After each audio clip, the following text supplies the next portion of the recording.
Hi, everyone. Hey, I'm Alicia, and I'm Meredith. and this is It's About the Pasta, a Vanderpump Rules podcast, season 10, reunion 2 of 3. Ooh, Wow, even though it was just like a filler reunion, we got a lot of shit. I I I I was love. I think well, first off, they're not going to give us the, best and brightest moments. Of Like they're course going not. to, hold those out. They want you to watch all three, but I'm not really that disappointed with what we're No, getting. I'm not The either. first half of this one was a little boring. I hate to say boring because like I love Allie and James, but I'm like, I I just want want all us the to scream. drama. I I want want us us to to scream. scream. I know it takes me so much longer to get everyone what they say when the caption just says everybody's screaming, but Cackling. like it's my favorite part of a reunion. I love it. And the shh we got Shh, from that Ariana. was awesome. Shh, amazing. It Chills, literally said literal, aggressively shushing. literal chills. Okay, so before we get into it, I'm going to speed through this. Check us out on the NM Podcast Network. We have this podcast. We have Summer's Fun of Summer House podcast, which is also in the reunions right now. And we have One Season Wonders with one fan named Sarah.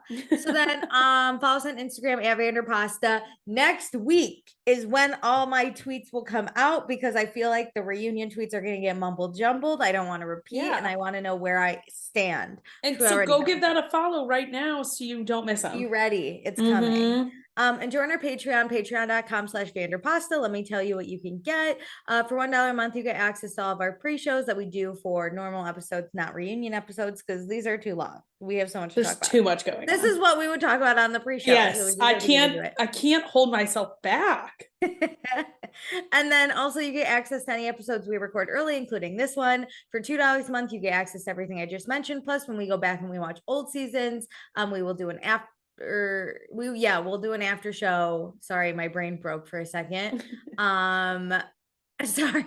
Just like a Bravo post show. Listen, What it's breaking news. Let's be honest. I've decided every time I listen to Sandoval and or Raquel talk, I lose 15% of my brain cells. So I'm at negative like 95. I flip flop between like do they actually have a strategy or are they just really dumb? I agree. I'm losing brain cells. I don't know.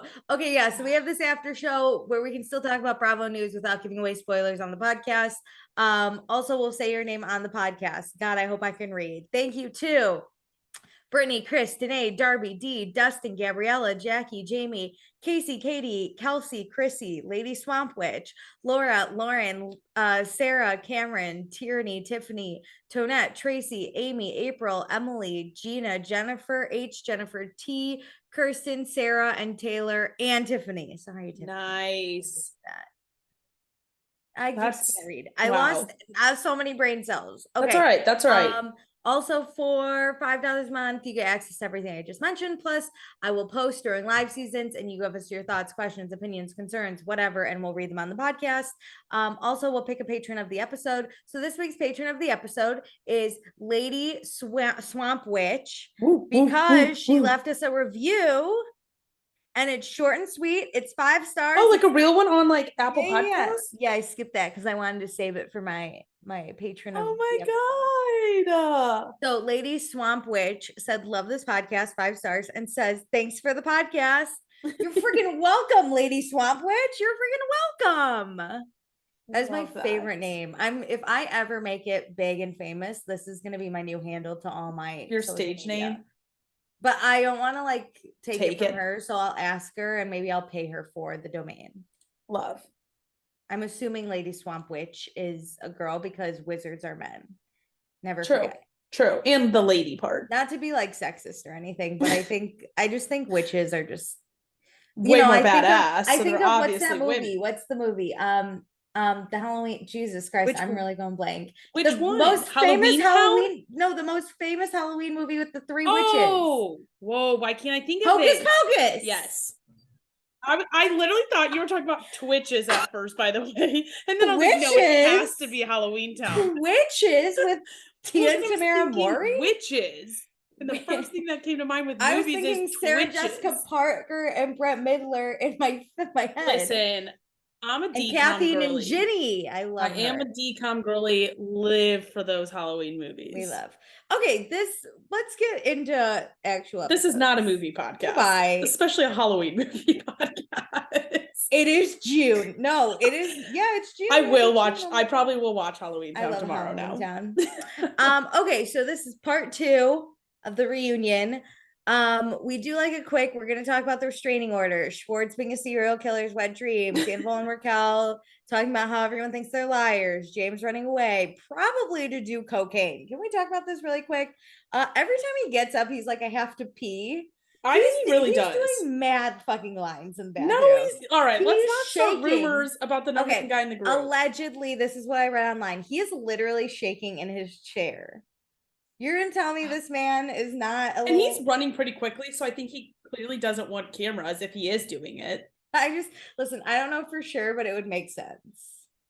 But I love him no matter what. Anyway, we finally hear how Raquel thought this was gonna play out, which is like my number one question. And then Raquel joins us. So we pick up where we left off. Lala's yelling at Tom to take accountability for fucking Raquel. James is booing Sandoval. Sandoval is saying he is taking accountability, but everyone's just yelling. But he's not. I just want to make that clear. He's not taking accountability for the actions he did. He's providing, I don't even want to call it context because I don't believe what he's saying, but he's trying to like give excuses in quote unquote context. He's saying he fucked her. He's taking accountability for that, but then he's saying because Ariana made me mentally, accountability Ariana pushed me for the end thing he did, but not for why he did it and like the betrayal or any other part of it. Like, he's just it wasn't his fault. He did it. Yes. Like he did it, but it's not his fault. Yes, my dick went inside of her, but it's your fault. Yeah. That's it. So, Sandoval tells Lala to take accountability, and she's like, for what? And now Lisa's yelling at Lala to stop being so aggressive. And this is where Lala and James tell Lisa to stop sticking up for Sandoval. Sandoval says it's because she's being reasonable. And then James gets up and walks out the front door. Can we talk about how this front door? That door is so funny, actually. Yeah. And then Sandoval calls Lala a narcissist, and Lala says she has a big ego, but it's not a narcissist. And then she goes, "You moron." And then we love a self-aware queen. I love myself a lot. She goes, "You moron." And he goes, "You're a fucking moron." And then Sandoval tells Lala, or says under his breath, that Lala pulled out her IUD the day she found out Stassi was pregnant. How fucking rude. Disgusting. Listen, rude. Here's a few things I have on this is one, stop commenting on women's bodies. Like, shut the fuck up. Even if she did do that, who the fuck cares? Yeah. You're not in a relationship with her. What does it have to do with anything, first off? What if she did want a baby? So rude. What? How rude. So what? Maybe they had a pregnancy pact. I don't know. I'm gonna kind of call it a committed relationship, even though we wasn't so committed. But like, Lala went on her TikTok and was like, I was in a relationship with someone. Like, my baby was made out of love, even if the relationship went downhill. Like, how dare you say that? Yeah, fuck you. So then James is really angry in the back listening to Tom, and he says it just makes him have to pee. Him talking to those producers, I'm sure they're like, dude, just sit in your fucking seat. Like, I cannot stand you. Yeah. So Andy's trying to like keep the peace. James comes back. He apologizes, and Andy tells him to stay in his fucking chair. And then we talk about Randall and Lala. So they've never spoken face to face. Randall, we know, prevented Lala from being on the show. We know the LA Times published an article accusing Randall of running a casting couch. But what I didn't know is he also was having his assistants move drugs and had millions of dollars in lawsuits. I've started the Randall scandal on Hulu. Haven't had time to finish it, but is it good? I gotta start it. I'm enjoying it. Are these the same people that did The Hustler and The Housewife? I don't know. Okay. But it is like the LA Times is like telling me the main story, the two writers who like broke the piece. Amazing. And then there's color context from like Lala's mom, brother, Heather McDonald. Amazing. And then like random other like pop culture people too. So good. I can't wait to watch it. Yeah. So Randall denies these allegations through a spokesperson, and then Lala says it's important to note that it's also Harvey Weinstein's spokesperson, which made me scream. I literally am like, I want to know that, so thank you. screamed. Yes. And then Lala wasn't shook that like this was happening, but she was a little shocked when like the LA Times was publishing the story. Yeah. So we go over how they met. They met while she was hosting it. Sir, his assistant went up to her and they asked cover her to that audition. in the documentary. I always thought she auditioned. I weirdly did know he approached her at work, but I thought it was Randall. Not that it matters. His assistant like went up. Yeah. But whatever. So we also find out Randall was a fan of the show, which so pathetic weird. To then go to Sir and be like, do you want to audition? Here's a good tidbit from the thing that I have seen. He wanted his own reality TV show called The Mogul. I like fucking filmed it on like a weird ass camera. Obviously it didn't get picked up, but he wanted to be on reality TV. Then why did he hide? Well, I guess because Lala was his mistress. I was like, why wasn't he on Vanderpump for like 2 whole seasons? Sir, no one wants to watch you on reality TV. Like, let's get that. I forgot how little of a 100. Neck he has. He has no neck. He kind of looks like that guy from 90 Day Fiance, like Big Ed. Yes. You know what? I'll give Randall one up. He does look better than that guy. Yeah. He's like a distant cousin of that guy. Also, I mean, Randall's just the worst. Unless he brings in his best friend, Mark Wahlberg. Like, no one wants to watch him. They're not actually best friends, which is the funniest part. Remember when Gotti got a 0% on Rotten Tomatoes? Listen, the only movie to ever do it. It's kind of like getting a 0 on the SAT. 3D was down there with him. Okay. Yeah. So Randall's assistant asked, you have a manager, and then that's when Lisa goes, he meant Peter, which I thought was funny. My little hilarious. Peter gets a little note. Most unproblematic king on this show somehow. True. The real number one guy in the group. Honestly. So Lala got the part, but that's not when they started sleeping together. So she had previously said that she let Randall hit it the first time, but what she meant was the first time they hung out, not the first time like they got to know each other, you know, or the first time they actually went on a date. Yeah, not when she met him. But she did get a car the first time they hooked up. Listen, I'm not mad about it. Get the bread. Get the bread. So Lala didn't feel like she had to sleep with him to get the part, but she also says she didn't really know Hollywood worked that way. But James was like, I did, because he has George Michael as his stuff. George Michael as his godfather. Like, rolls his eyes here. I'm like, I would not know a thing. I listened to Kristen on a podcast this morning, and she was like, I had no idea what I was doing when I hit the ground in LA. Like, you think you're gonna be like a bottle service girl or something. Everybody has an idea of what they think Hollywood is like until you're there. I feel like even if, I've watched the show and I know like some stuff, but I would still show up and be like, I have no idea. Especially before like Me Too movement.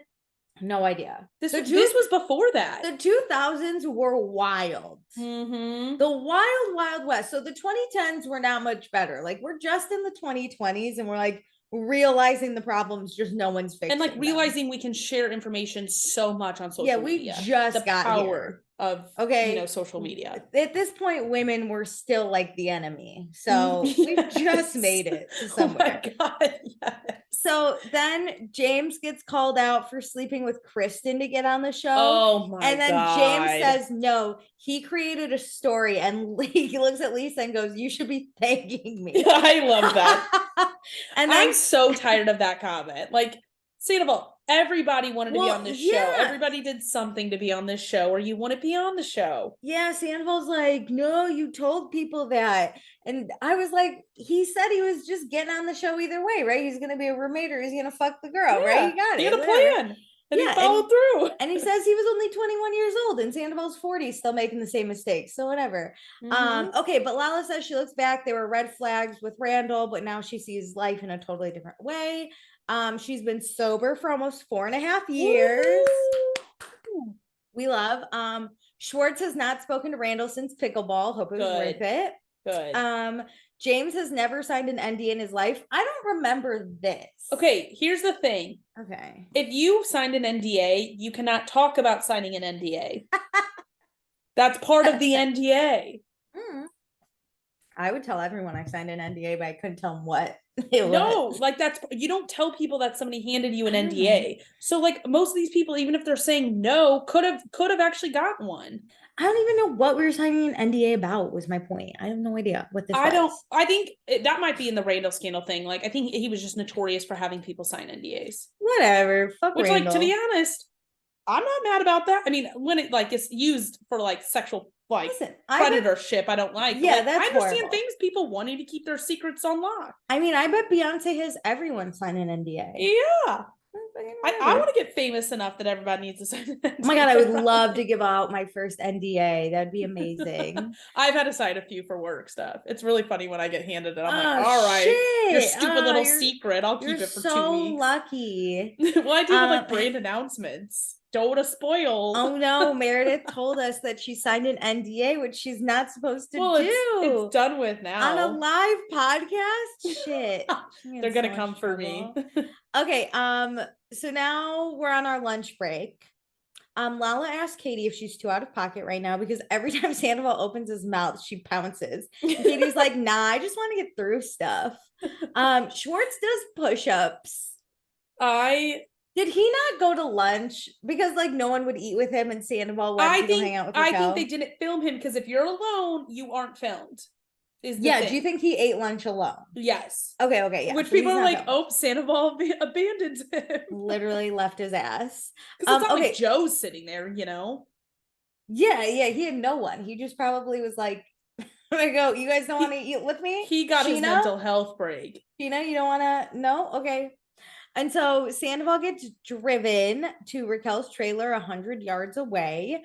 Sandoval tells Raquel it's rough out there. He's telling her everything basically. And she's like, yeah, I saw it. I can see it on the TV. Which this is the first time I'm happy that she is watching it. Same. Because he's like, oh, well, it's like, rough out there. So he says, and I quote, they're making us out to be pathological liars. And she goes, even though we know we're not, and we haven't lied about anything besides this affair. This massive lie thing, which I looked at the definition of pathological liar because I was like, I'm curious if they even know the definition. And to be honest, they're not. I don't think she is. I think she's just a liar. The compulsive urge to lie about matters big and small, regardless of the situation. I don't think she's a pathological liar. I think she just is a snake, a liar, and can't be trusted. I think he is. I think he might. Yeah. Everything, even the phone call with Scheana, he like must lie about. Yeah. Well, it's like he will lie to make other people look bad, no matter how big or small. His story is always the different one, though. So like, I can't wait to get to that. Sure. He's like, this is 100% the truth. Yeah, we'll talk about it. Okay. So, they haven't lied about anything except the affair. So then James, Lala, Scheana, Katie, and Ariana, my dream group, are having lunch together. The Wolfpack. I'm telling you, we're coining this name. Wolfpack plus Allie left. Allie was like, I got better places to fucking be. I gotta go. But this is Wolfpack minus Allie. So James is like, I hope they do end up together and they can just go live in a yurt in the desert. Dead. You know what?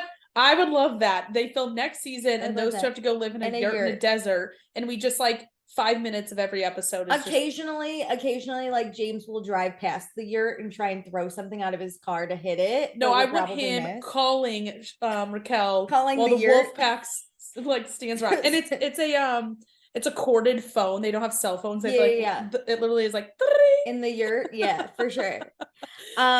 Okay, Lala says, they're in real life now. And Ariana's like, yeah, she's not gonna be like cool girl anymore now that he's gonna start leaving her and like fucking with her. Also, the editing that happens here is incredible. Amazing. So we go back to Raquel's trailer and Raquel's like, I have a bone to pick. So Raquel doesn't like how Sandoval and Ariana's relationship is coming across because like obviously she only knows what Sandoval is telling her, but like from the looks of it, it seems like Ariana and Sandoval had a solid relationship. It's like coming across like you guys were like happy. I love that this woman has been fed so much shit for like 7 months from this man and still in like our reunion. She was like, wait, did you guys have a solid relationship? Because that's what the truth was. I love how she phrases it, that it's coming across like they had a good relationship. It's not that she's upset hearing they had a good relationship. No, yeah. The truth is radiating through. So then we go back 114 minutes and it cuts to Scheana talking about how Ariana and Sandoval were in a really good place and they were very intimate and communicating really well. I think that was huge hearing Scheana say it. Yeah. And then Sandoval's like to Raquel, he's like, yeah, so I'm gonna avoid the question, but you know, Ariana always like talked down to me and shit. And he's like, she always made fun of my fashion choices. And then it cuts to him literally asking for Ariana's opinion on a fashion choice, to which she gives her opinion. So all she says is, I don't like the green. Yeah, and that, which wasn't offensive or anything. Which, like, I'm pretty sure the tone I had was just more mean than her tone. You hated the outfit. Totally. She just didn't like the color. Yes. And then Sandoval's like upset when she tells him he has great fashion sense because she just gave her opinion that he asked for. But when she told me I had good fashion sense, yeah, things got better. Fuck her, yeah. Sir, but like, awesome. Don't tell me you really wanted someone to blow smoke up your ass, like Ariana said. She was confusing me because she gave me her opinion and then told me I had good fashion sense. So, like, of course we were in a better place. What? She said I was good. So then Raquel's like, I wish I was that delusional. Like, I wish I could just tell myself that somebody told me I looked pretty and, like, we're good. Yeah. I wish we could, like, make out right after that. Anyone it's that simple. That. Yeah, we can bang 4 times in January because you said I looked pretty. Hell yeah. So Raquel's basically like, it seems like Ariana wanted to stay in the relationship because you didn't break up with her. And Sandoval's like, agree. Yes, she wanted to be in it. Ariana stayed in the relationship because he did not break up with her. So she didn't know about these cracks, like the affair, because you were lying about it. And taking her to therapy to make things better. And you agree. Yeah. Okay, great. So then Sandoval's like, oh, we should have told everyone earlier. Sir. And she goes, you think? That's the only bright thing she said. You think? I was like, sir. Then Sandoval says, but she says it with a smile and is like laughing. You think he? Ugh. Yeah, I do think. I think it could have went. I think it still would have been bad, but I think it could have been better if you had said it sooner. Yeah. So then Raquel says that. Or no. Sandoval says that he's glad Raquel came, even if she's gonna get annihilated out there. And Raquel says it sucks because her character is in question now, and she's really gone through a transitional phase. But the pendulum has swung too far one way. It's really funny to me when she uses big words because that's something I would say. Like, that phrasing is something I would say, and I'm like, girly, who told you that phrase? Listen, you don't know that phrase. I wouldn't even say the word pendulum. Like, I wouldn't. I have used that phrase in my real life, but it's like when I'm trying to be smart, I'm going to be honest right here. It's like one of those you use because you're trying to, like, be really smart. I would never use this word. The also, fact that her being upset, her character is called into question. It's like, girly, your character is based off your repeated actions. Like, that's what people trust in and believe in, not your words, your actions. And so you have had really shitty actions. So yeah, everybody is now under the assumption, like, you have terrible character. Just like one repeated action is looking your best friend in the eye and comforting her in her relationship, but then fucking her boyfriend. That tells me you have bad character. That's like a big character flaw on your part. And I rarely want to get involved in other people's relationships or base my friendships off other people and, like, their relationships. I wouldn't be friends with her. No, but, like, this is a massive thing. If it is this large of a scale of a problem of how you are treating a friend, nope, I'm out. No one's going to be friends with her. She would have to prove something so insane and, like, completely change and, like, prove that, which will be really hard to do to, like, anybody she doesn't know, to be friends with her. I would never trust this bitch. I'm telling you that never. Even if this was, like, my cousin, I would not associate with him. No. So then they stare at each other for a while, and then they hug, and Sandoval goes to leave. So we go back to lunch. This is my favorite part, I will say. We go back to lunch with the homies, and we learn that we knew Scheana has to leave to go to her trailer because when Raquel comes in, she has to be 100 yards away, but she's going to come back at the end. And everyone agrees that if Scheana can't come back and do a cheers, they're all going to fucking leave because Lalo's not cheersing with no SpongeBob SquarePants looking hoe.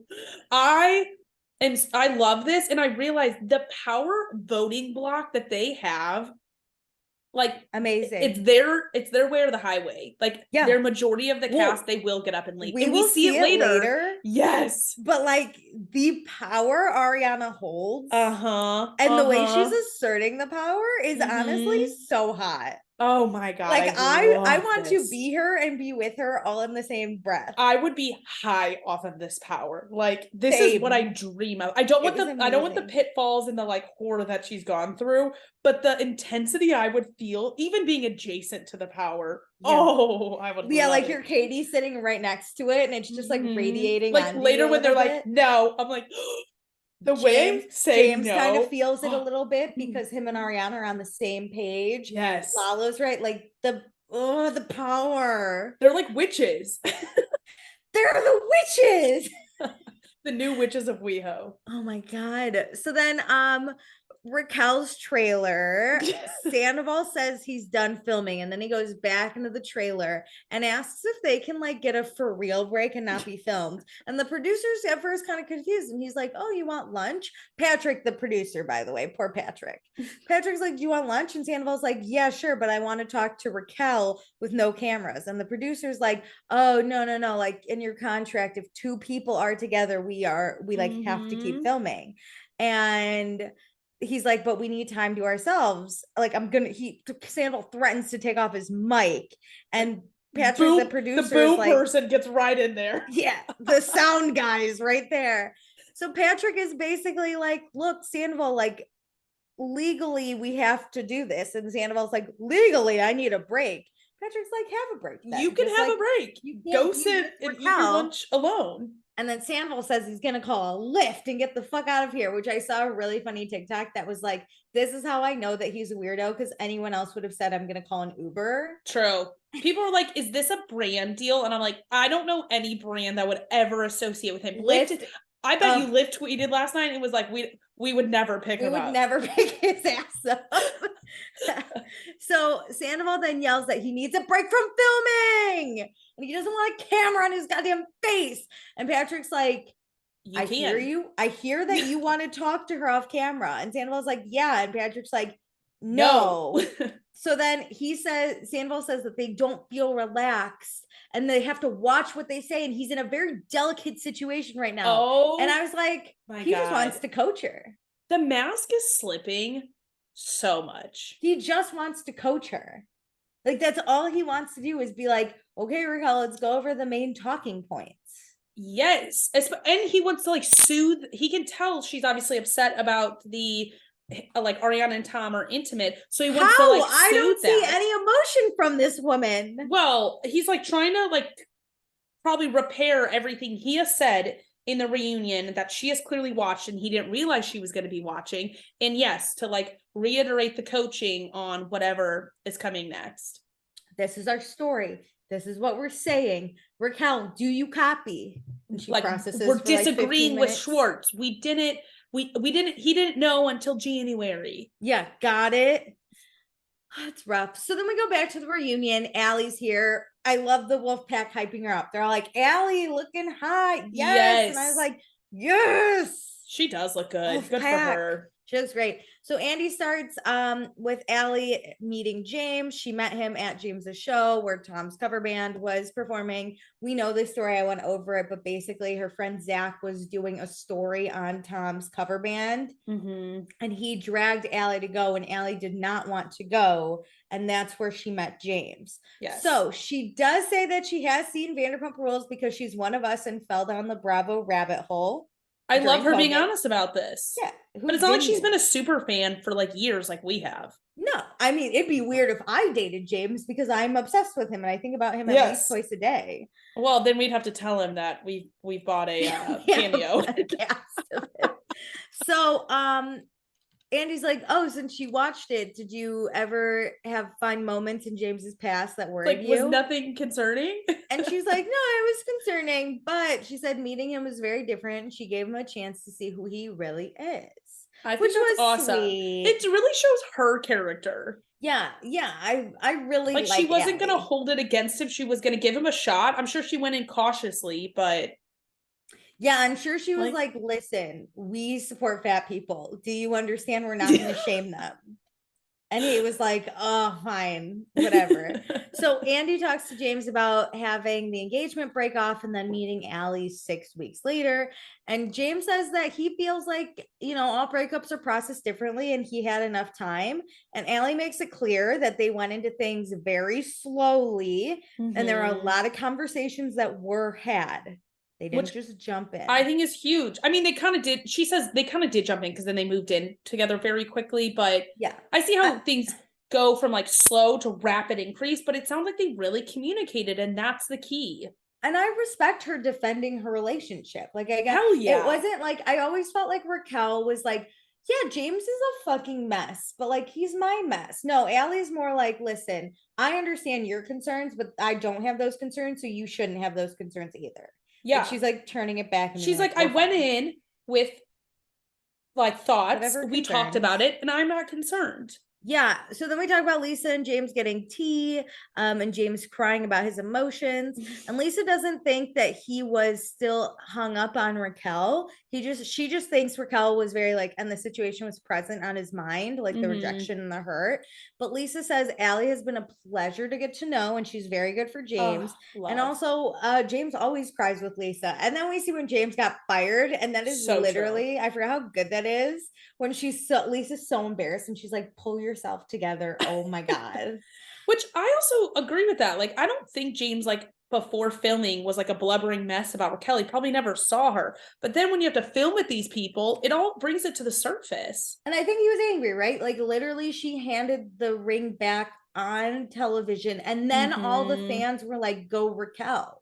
And all his friends were like, go Raquel. We were very pro Raquel. Yeah, but then imagine your friends also being like, yeah, Raquel, we support you. And you're like, well, I'm sad. You're like, where's my support? Yeah, I'm very sad in the corner. So James says he's always been open on the show. Oh, well, first Andy says that he loves when James cries. But then James I says do too. I'm gonna be honest. I do too, yeah. James has always been open with his experience, and he's not the same person he was 10 years ago, and he's done a lot of growing up. And the crying at the tea place was just about bringing all those memories back of how far he's come. And Sandoval rolls his eyes, but thank God says nothing. And then James also says he feels safe with Lisa.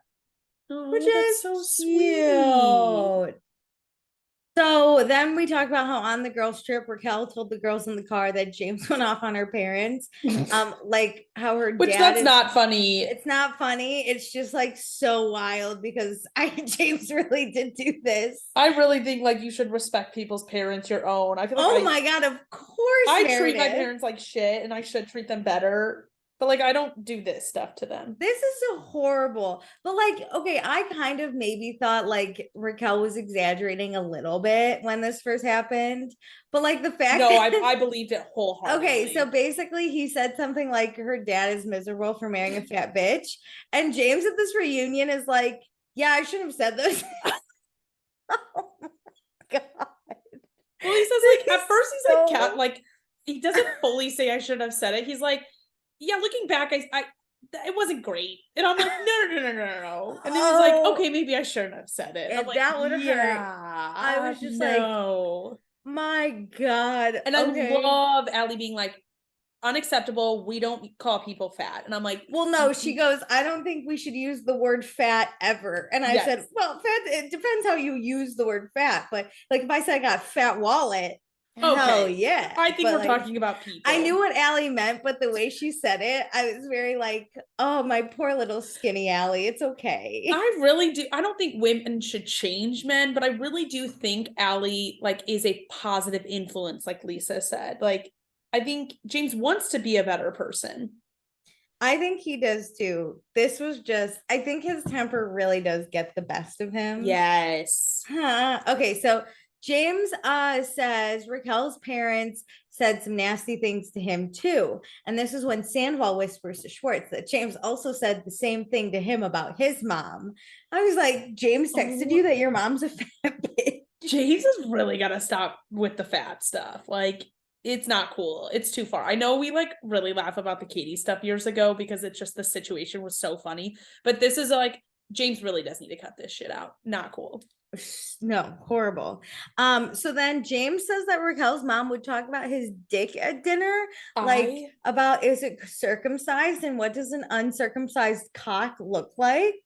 Can you imagine in front of Grandma Buttons on Thanksgiving, like either around Thanksgiving or like a Thanksgiving dinner? Oh, I don't even think my family gets very drunk on Thanksgiving, like has a good time. Don't even think we would ever do this. We have never, no, my family and I have never discussed anything to this, like, I sort of never want to talk about sex with my parents, especially not with a partner at the table and about that partner. In front of Grandma Buttons. Yes, on a Thanksgiving, like add all the layers. It's just getting worse. Horrible. And worse. So then Andy brings up James being triggered by Raquel this season. Allie said she never thought that James wasn't over Raquel, but she does think that James gets triggered by a lot of things and thinks James was just full of deep betrayal and he felt like he was losing his friends, which we all know when the emotions take over James, yeah. I don't think the Rachella comment Schwartz made was really about Raquel. I think it was more so him feeling like his DJ stuff was being belittled. I agree. I also think it's like he doesn't like to be the butt of the joke in this group because he's always been the butt of the joke. Yeah, people have always looked down on him. He's always been the younger one to all these people. This could have come across of like, oh, haha, remember Rachella, butt of the joke? And he was like mad. Yeah. And no one ever, I feel like, asks him how the DJ life is. I don't know. Yeah. Okay, so Allie isn't worried at the moment about James's drinking, but doesn't like James when he drinks a lot. So then this is where Allie says they're both not drinking a lot right now and they help each other. And Andy, for some reason, is confused as to why they aren't drinking. And Allie says she just needed a break, which I get this because I need a break too. I don't know why Andy was they make this confused. A big deal that she would ever stop drinking. Why are you not drinking? I was like, let's remember.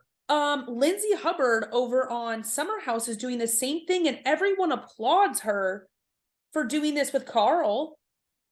But everybody like makes it weird, like as if like Allie's doing this to keep like a leash on James. And it's like, no, she's doing this in like hand in hand with him, being like, let's both leave a healthier lifestyle. Yeah, like maybe she just drank a lot last month and needs to take off a month. And this is like way more common with Gen Z to do stuff like this. And me. I think Andy's just so like he could never fathom. Andy took like a year off drinking before. Like I don't understand how this is a big deal. I don't know why this was a thing. I think this is awesome. I would actually love if I was with someone and they're like, can we do it together and like stop drinking? Because I'd be like, it's easier when you do it. Yes. Yeah. Yes. This is why I don't do this. Yes. I have no one to do it with. No one wants to do this with me. So James says that it's different drinking now because he won't go back to who he was. But Lisa's still concerned about James drinking. And this is where James is like bouncing around a lot that I was like, he seems a little off. But Lisa checks in with James. She thinks he's a better person sober. Schwartz says that 2-cocktail James is great, which a 2-cocktail anyone is great. But yeah, like, well, alcoholics always have to have the next one. But then two, well, if you have one, you can usually be like, I'm just having one. But the minute you have two, you're like, what's 3? And then you're at 7. Yes. The gateway from 2 to 3. A tragic dangerous because you can't be like, I'm just having 3 drinks tonight. That's not it. It's either it's a boring night and you just had 3 or you're having 7 because things are popping off. Yeah. So James, when he drinks, he has Lisa says has the possibility to create utter devastation. And all I thought was him fat shaming Katie. That's all why, I saw. But I feel like that's an awesome compliment. That's awesome, right? Like it's like, so what an horrible accomplishment. But to say that you can cause utter devastation because you maybe have 7 drinks. I feel like this is me. The power you hold at this moment. Like, wow. Amazing. I completely, utterly destroy my own life. I don't really destroy others. I really like that quote too. Not that I love that James creates utter devastation, but to say that was kind of hilarious. Yeah, anyway, the words used, 10 out of 10. So then Sandoval chimes in and he tells this story while not looking at James. He's like looking off down to the side Which be a fucking man. If you're gonna like shame someone, if you're gonna call someone out, say it to their face. Look him in the eye. Lala and James do it so well. They won't even fucking blink. They won't even take a breath. No, they can get it all out. They don't stutter either. No. I would be nervous. I would stutter a little bit. Or your voice would crack. No. But you hear me like on this podcast. My brain moves faster than my mouth. So I fuck up a lot when I talk. I have a natural, my brain can just override everything. And yeah. So then when I'm speaking, it can come out like gibberish sometimes. Like I'm that girl, remember in Mean Girls when she goes, I started to say great, but then I said cool. That's me all the time.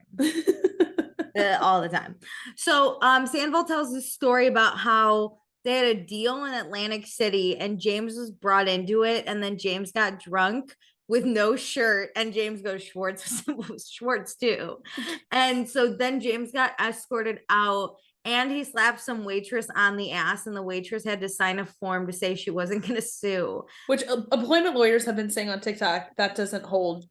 This doesn't really happen. Also, like if we don't know about this deal, don't bring it. Like this means very little. Yes, there was so much of like it was just like Summer House, like so much things that didn't happen in the season being brought up. Like, what's the point of this? Also, what is the point of this? Like, sure, James can cause utter devastation. Lisa already said that, and he's like, let me give an example. We get it. We know. We have actually seasons of it. We know. Literally pick any example from the show that we've seen.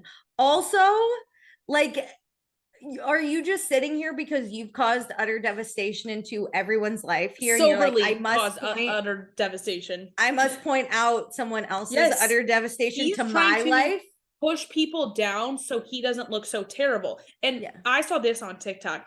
On the Tom's Watch What Happens Live at the beginning of the season, Andy asked them about James's drinking, and they said he was doing amazing. When was this Atlantic City detail or thing then? Yeah. In between that Watch What Happens Live and now? No way, we would have heard about it.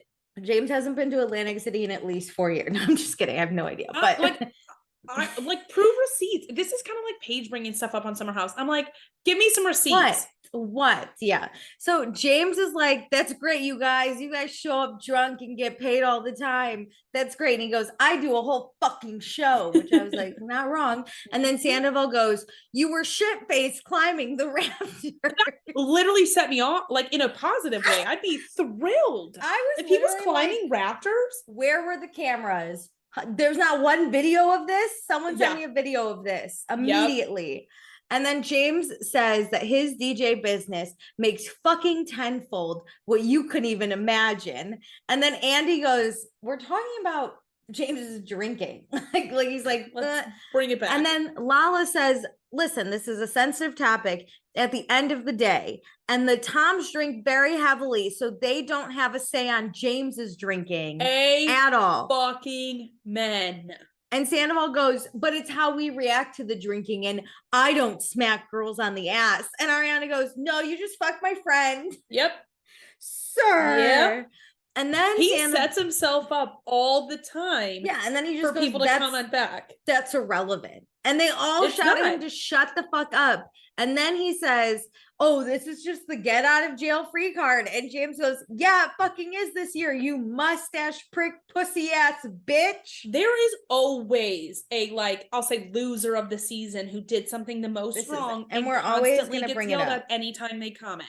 And guess what? I bet every other year, I bet we can roll the tapes of Sandoval chiming in and pulling every card on every other person in previous reunions. Yeah, we're going to bring it up because you can't sit here and talk about how your life was devastated when you've caused utter devastation. Yes. Everyone and else. Out high and mighty. It's so funny because at some point, it's probably coming up. He tells Ariana that, like, Ariana talked down to him. And I'm like, sir, you do it to everyone. He does that. He wants everyone else to take accountability for their actions, but he takes zero accountability. Yep. Also, Schwartz does not say one fucking word this whole time. So, like, if Schwartz which I'm proud of him. He shouldn't. Yeah, he has no room to talk. That's what you do, Sandoval. You shut the fuck up. Yeah. So then James stands up. He leaves.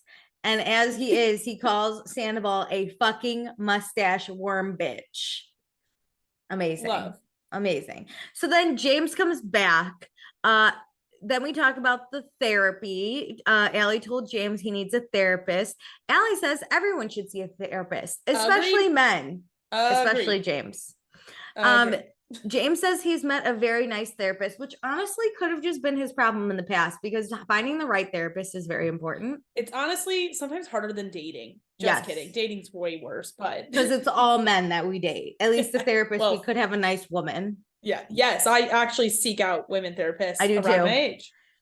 So James met a very nice therapist, and it's going good, and it's helping with his anger. And Andy's like, it doesn't look like it today. And Ariana goes, today is a special occasion. It's extenuating circumstances. Therapy doesn't just say you will never be angry again. It's about identifying your triggers and learning better ways to handle them. This entire day is a massive trigger. Also, like, fuck you, Andy. The anxiety we feel right now. I'm like not thrilled with Andy and his reunions lately. I'm just gonna be honest there. I'm not Team Andy. Like, do you not know how therapy works? He's learning how to handle his anger better, not to never feel emotion about it. Like, you're gonna make him not go to therapy because you're basically telling him it's not working. This and the drinking thing, I was like, why can't she just take a goddamn break? Let me take a break. Not comment, bro. Yeah, about like two very sensitive things. Like, don't push to be like, doesn't look like it, or like, I'm judging. Like, just calm down. They were very judgy. Yeah. So then Andy says he heard they bought a house, and both James and Allie clarify that James bought a house, and everyone is so happy for James. We all clap. The house is in the valley. Lisa tells him not to fuck it up, which I was like, again, I don't know how. Can't you just be happy for him? Like, why do you have to make that comment? But like, Jesus Christ. And then Allie's gonna bring the cats, and they're gonna live together. I'm really happy for them. This is incredible. What a moment. I needed Sandoval to shut the fuck up in this moment. I don't care. I'm really proud of you, James. I'm really proud of you, James. You fucked up my Atlantis thing, but like, I'm really proud of you about this small little house in the valley. I'm proud. Because I have to sell my house, I bet, in a few months. Well, when Andy first said, I heard the two of you bought a house, Ariana's jaw dropped. And then when she scared. Yeah, when she heard that it was just James, she like a wave of relief came over her. But I love how everyone, like even Katie was clapping, and I was like, oh my girl Katie. They were sitting together at lunch. I'm obsessed. Well, a lot of these people know how like big of an accomplishment it is. A lot of these people have bought houses and had to sell them because they all got divorced. Surprisingly, or broken up their lifelong partnership. They're very happy only one person owns this house, and the person moving in recognizes whose name's on the lease. I think that's huge. Like, Allie didn't want to like be on the thing. That is green flags, people. Allie made it very clear this is James's house, and she's just getting free rent. She's gonna live there. I bet she's gonna get free rent a little bit. She's probably gonna buy groceries or something. Yeah, whatever. I can't see James being like, Allie owes me rent. I know people who, whether like a sister and a two sisters. No, I know what happens. James is a person. Yeah, I could never see him charging like the love of his life rent. I could see him being like, can you make me dinner? Oh my God, this is getting so sexist. Oh, sorry. James is just like that, you know? Yeah. But okay, so Scheana and Brock's wedding. Let's talk about it. They were already married before the wedding in Mexico. Scheana says they just wanted to celebrate their love privately, and also they had to get the green card. I get it. Honesty, great. Look at her taking accountability. I mean, they are like, again, she's like, we have a kid together. Like, also, we knew. We knew. It was okay. Like, it's fine. No one was like, a green card. We knew. We understood. So Katie went off on Schwartz for being and kind of like taking Brock and Scheana's, or like putting the friendship with Brock and Scheana over the friendship with her. And this was about the fight that happened at Ariana and Tom's house about Katie giving up the room, because Schwartz came out and was like, it's their wedding, and she's like, fuck you, I'm a groomsman. He's like, you need to apologize to them, and she's like, no. Yeah, so Katie was very upset with Schwartz for putting this friendship with Brock that he's known for like very few amount of months, maybe, and he was dating her for like 12 years. So Katie says that Schwartz had just met Brock and she didn't feel like they were close enough to be friends over her and Schwartz, or like to take place what am I trying to say? Their needs take place over Katie's needs. Yes. And Schwartz said it's disappointing because Katie has a long history of diminishing his friendships. And this is where Katie says, you're friends with everybody. You're like a serial killer's wet dream. And then she says, well, he's like yelling. She says, you're going to get chopped up into pieces one day. And I lost it. That was so funny. If there's one person I think would be taken by a serial killer, I do think it is Schwartz. To this day, if someone pulled up next to Schwartz and a white man and said, I have candy, he would get in. I was about to say the same thing. He would totally get it. So Schwartz says that there are some people he doesn't trust because Katie's like, you trust everyone. He's like, no, I don't. And Scheana goes, what about the person right next to you? And Schwartz looks at Scheana and Scheana like has to point at Sandoval. And he's like, oh, Scheana, my girl with the jokes. She's not talking about herself. She's trustworthy. So then Schwartz says that he was shocked to be a groomsman, but he was honored. And then Katie's like, you connect with because he says him and Brock had an instant connection. No. And Katie's like, you connect with everyone. You're a people pleaser. And Schwartz says, I'm a people person. And I was no. Both are red flags in my book, honestly. God.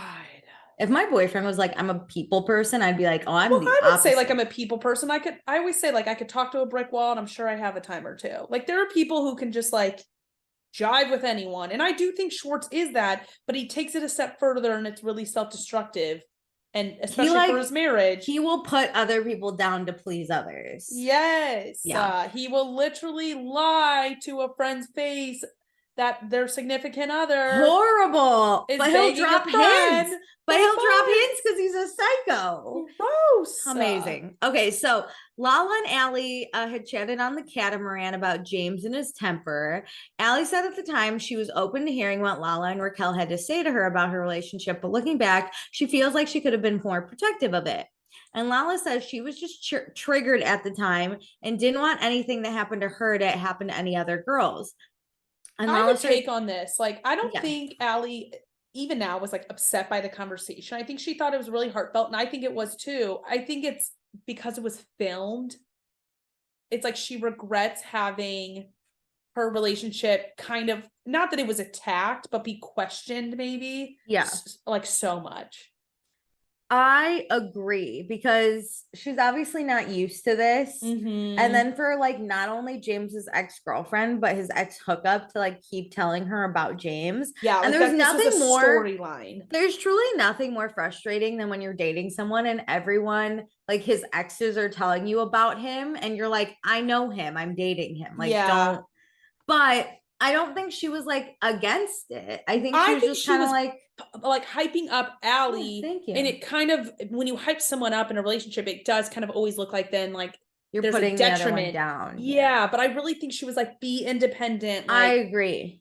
Like, be good yourself. Like, don't get lost in a relationship. Exactly. So Lala starts getting really emotional and Lisa's like, oh, I love this more than the angry Lala. And I was like, shut up. So then Lisa was better this episode. She was better, thank God. So Lala said she went through a lot this summer and she felt like such a fool and really wanted to protect Allie. Mm-hmm. And James, my friendship. James says that he feels a lot for Lala. He knows how much she's gone through, how strong she is. As a woman, she's conquered a company, a baby, and dealing with her actual ex, and she's a legend to James. Oh, that was so sweet. I know, but James was not happy about what she said on the catamaran, and he did call Lala, which I appreciate that he like called her and was like, hey man, what's up? He didn't come to this reunion and just like say she's a terrible fucking person, XYZ. Yeah, and I love how he said a whole bunch of nice shit about her and then was like, I was sad when Lala did that because I'm not that guy. And I'm not Randall, which like,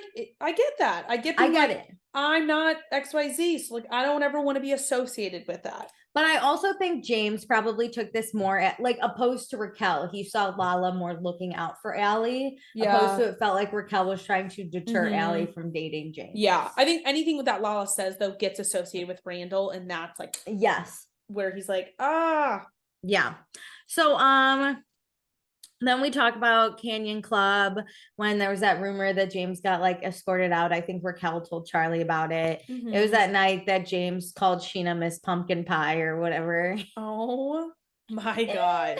So by then the way, no cameras were filming this. Cameras were down for the evening. No cameras. And like barely, I don't think Raquel was no there. one saw. Everyone, Allie said no one saw this. Yes, so the girl that runs the Vanderpump Rules Instagram thing, it's not really verified, but do you know that girl? Is it Sir Rules or whatever? Yeah, I think it might be. She, I think, said she was there or like saw someone after and was like, that's not really what happened. And Raquel DM'd her to try and see if she would like lie about it and like say this story that has been told happened. Fuck you, Raquel. Mm-hmm. Okay, when Scheana broke, she was like telling this on her Instagram stories, and I was like, "Oh, that's amazing." Something along those lines. I don't remember it 100%, but it was just like sketchy shit's going down with this little story. Fuck that. Mm-hmm. So, James says he was really exhausted and he wanted to go home, and he shouted that at Allie. He was like, "I want to go the fuck home," basically. And so then security was like, "Hey, no shouting," and they escorted him out. And Sandoval tries to chime in, and Allie goes, "Actually, no, like nobody was there, nobody saw it." And Allie says, "I don't know how Raquel became the narrator of this story because she wasn't there." I get how it happened. Kind of how she probably became the narrator. It's like production tells her to tell a story. Listen, we get it, but what Allie is saying is like basically Raquel's a fucking idiot. Yes, I don't know how this happened, but she's dumb. So then Sandoval says kind of saw the security guard said they were arguing and James grabbed Allie. And that was the second time this happened to James. And James kind of disregards this and says he was protecting Allie because she was with all these people for the first time. And he's like, "Where were you, Sandoval, making out with Raquel in the back while Ariana danced? You fucking weirdo." Guess what? He has said the same thing, Sandoval has, about a time that James pulled Raquel away from an event, and they said that he aggressively grabbed Raquel, and it's like he grabbed her wrist to get her attention, was like, "Hey, let's go." Amazing how, you spin a story like that and it keeps going and going, but we actually have the person, Allie, here to say that's not what happened. Yeah, and to be honest, if I saw a man aggressively grabbing someone's wrist, being like, "Let's go," like yanking them, I feel like people would step in.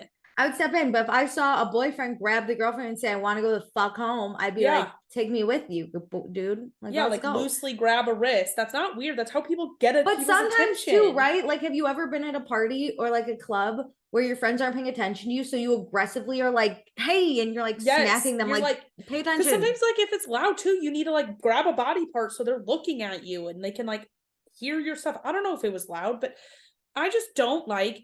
I hate other people telling stories when they were not there. Yeah. If you're going to tell a story and you weren't there, you say, "I heard," and you should be saying who you heard it from. Yeah, I totally agree. Fuck that. So James did that whole like, "Where are you making out with Raquel while Ariana danced?" And Ariana goes, "You were dedicating songs to me that night, but you were already fucking Raquel." Rough. Gross. So then Allie leaves. And then we get to talk about the affair fallout, finally. So Scheana will have to leave when Raquel gets here because they have to stay 100 yards away due to this restraining order. Yes. So Scheana cannot comment on the restraining order because they're going to court.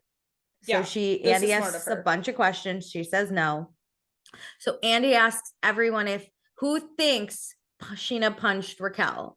And Lisa says maybe slapped. And Raquel in her thing is like, "No, she punched me." Like, I would fucking punch you still, Raquel. I still would. Man, I'm gonna do it. I got small little nails. On your I can make a fist. Yeah, I can make a fist. I'm happy to break nails too. Same. So Katie sticks up for Scheana and is like, she can't make a fist with those nails. And then Andy asks Sandoval his thoughts, and we wait for someone on TikTok timed it. 22 seconds. God, the dramatics. This doesn't even actually have anything to do with him. Sandoval. Hold on, he's putting his Mactor hat on. So then Sandoval says he wasn't there, and then we wait like another 11 seconds, and then he says he feels like he's between a rock and a hard place. And Scheana and Ariana both tell him, like, then don't fucking say anything. This is where you prove you're a good friend. Yeah. This is the moment. And then Sandoval says he doesn't want to upset his relationship with Scheana, but wants to tell the truth. And Ariana says, you don't have a relationship with Scheana. So his delusion that, like, I think he thinks people will get over this eventually. Yeah, tell the quote unquote truth. And this is the part where everyone else has one story, but Sandoval has a completely different one. So funny. Sandoval says when Scheana called Ariana, it was on speakerphone, and Ariana interrupts and said, Scheana took Raquel's phone and said, I'm on Raquel's phone right now. I'm gonna throw it and call you from mine. Which we've heard dope. During Scheanaval, like when it was going down, that happened. Hell yeah, you should always throw the bitch's phone. Hell yeah. So then Sandoval goes, yeah. And Ariana goes, you weren't there for that part. What do you mean? Yeah. Like that was a different part. You walked into Tom and I was just on the phone, no speakerphone. And Sandoval says, yes, I was. And then Ariana says, Scheana did admit to pushing Raquel. And then Sandoval, because I think what happened is, like, they were obviously arguing outside.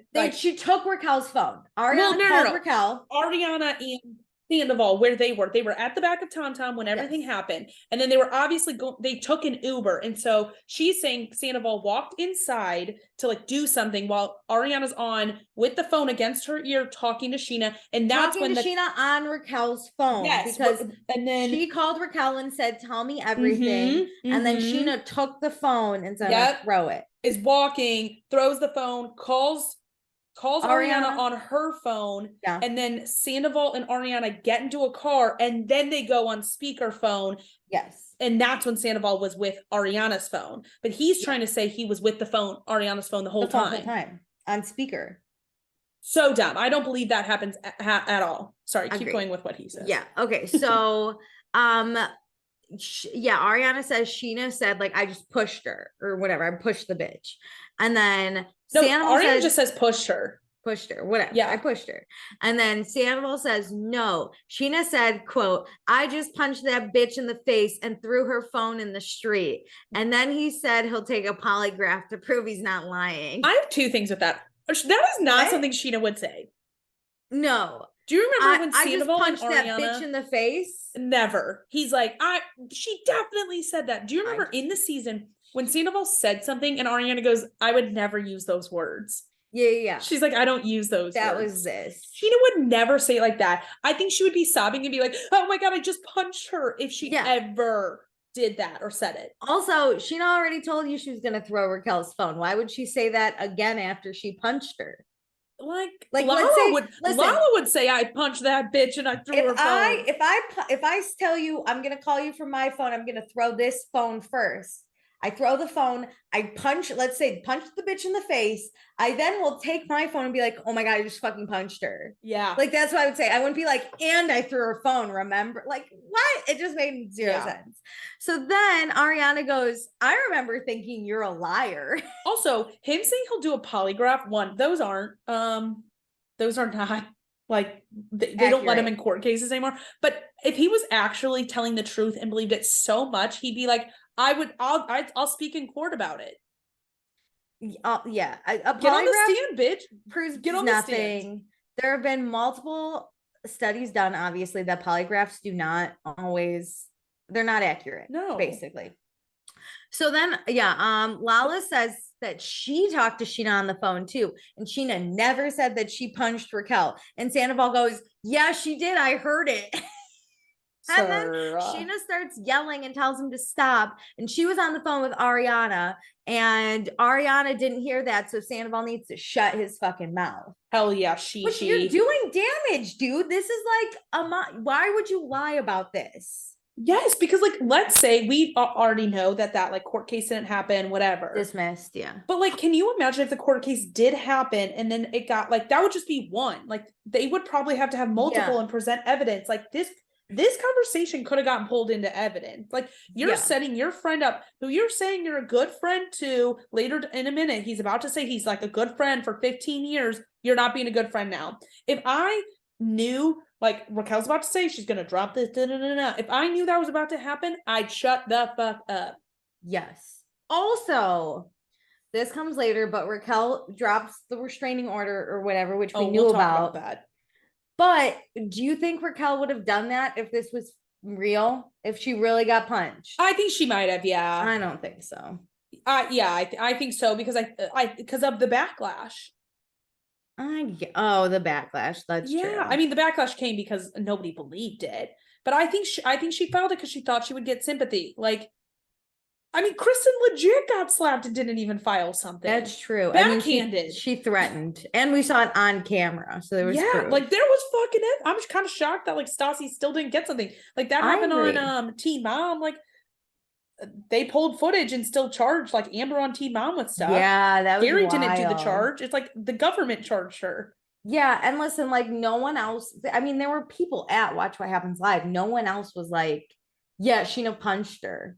Everyone else was that narrative came from nowhere. You're telling me no one on the streets of New York saw that? Also, from a punch, I'm gonna say it. You're not gonna have one little cut. No, girly. You're gonna be black and blue. If it was a good punch, you're gonna. If it actually hurt, Scheana would do some damage. If she was gonna punch you, if Scheana's mad, she's coming for you with her flat fist. Again, with the fingernails. Yeah, that's evidence enough. That's the thing. It would hurt Scheana too, though, if that's how she made a fist. She would have cuts on her hand. Like there would be other evidence. Or if she flattened her fingers, that would hurt her, like her bones there. There would be a really dark.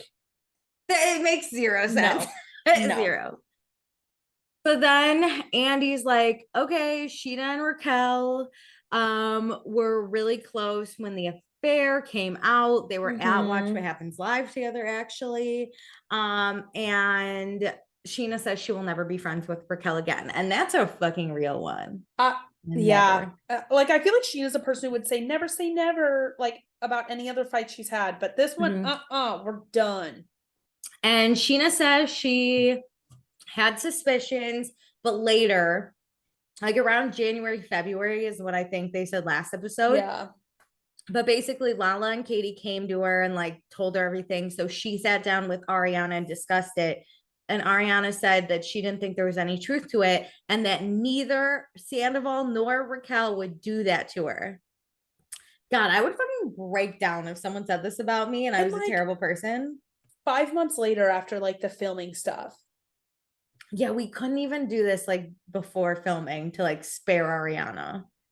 It's from like looking another year on camera like that. Like it's just so hurtful. Yeah.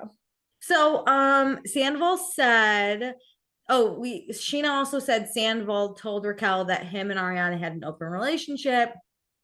Sandoval said that wasn't true and he never said that. And Ariana's like, you should stop hanging out with that fucking liar then because she's telling people that's what you said. Sandoval's like, it's not true. I just talked to her. And Ariana goes, you coached her? I love how they're like, well, you should take that up with her. Yeah. Talk to her. And so, yeah, Sandoval goes, you're the one that used to coach me, Ariana. Him flipping the tables every time someone says something is so funny to me because he's trying to convince us that Ariana would coach him. Honey, no. There's no way. You could have convinced me like Kristen would coach him. You could have convinced me of that, but not Ariana. No, she has, as far as she knows, right? Nothing to hide, as we learn later. To be honest, she has probably been the realest person on this fucking show. And he's like, you used to coach me about what to say. And she's like, I've never claimed to be an actor. I do comedy sketches. So I don't. The way he makes it, like, belittles himself is really funny. Because, I was stupid enough to be coached by Ariana. Or that, like, he would listen. You think she's the driving force in this relationship, telling you what to do, what to say, what to wear. Yeah. And you're just taking it like a little bitch boy. I was a bitch. I was Ariana's bitch. Like, feel bad for me. No. I'm the victim. Yes, he's a battered wife. All I could think about I'm a battered wife. I'm a battered wife. So then Andy asks Ariana, like, were you hiding issues that you and Tom were having? And she says no. Like, she's just like, no. And then Ariana says that she always told Tom when she didn't agree with him on camera, and he did the same. But she was still fucking ride or die for him. And I understand this, right? There's a respect. We always say it that you have for your relationship.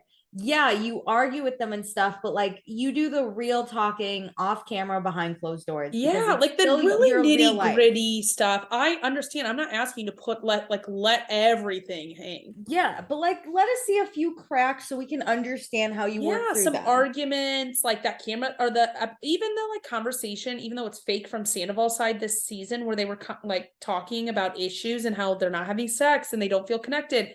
Like they're clearly showing that. Also, even if we just look back at the issues they had like this past season, right? Like the Love Island quality time thing. They're genuinely talking about it. And then it's Sandoval that goes, let's just do it. I love you, Dumpling. Like he just ends it. Like he doesn't want, and she's like, okay, so we're done. Like you're good then. If you're ending it.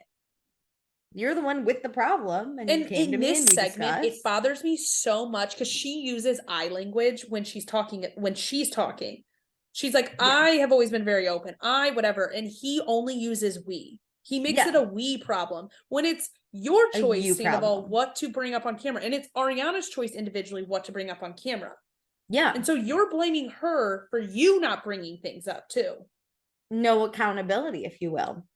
Accountability. Okay, so Sandoval disagrees and he thinks that they hit a lot of their issues. And then Lisa goes, so why are you calling everyone else out for not being authentic, but you're like fucking faking it for the camera? Way he goes, exactly. Yeah, Lisa. you're right, Lisa. Right. The tone he had, you're so right. You're so right. It's been years of not bringing up our issues. Years. And then Lisa literally goes, so you're calling people out, but you're making bullshit reality TV. And he's incredible. He's like, yeah, yep. Ariana was super strict about those sort of things. He's weaving this web, and I love people giving their commentary, and he can't unweave it and be like, no, I was so authentic. He has to now cop to this false narrative. Yes, Lisa, that's correct. Right. Do you know why? Because Ariana said that this wasn't a safe space. And so she was very strict on that. Not we. Like my master Ariana. Yeah.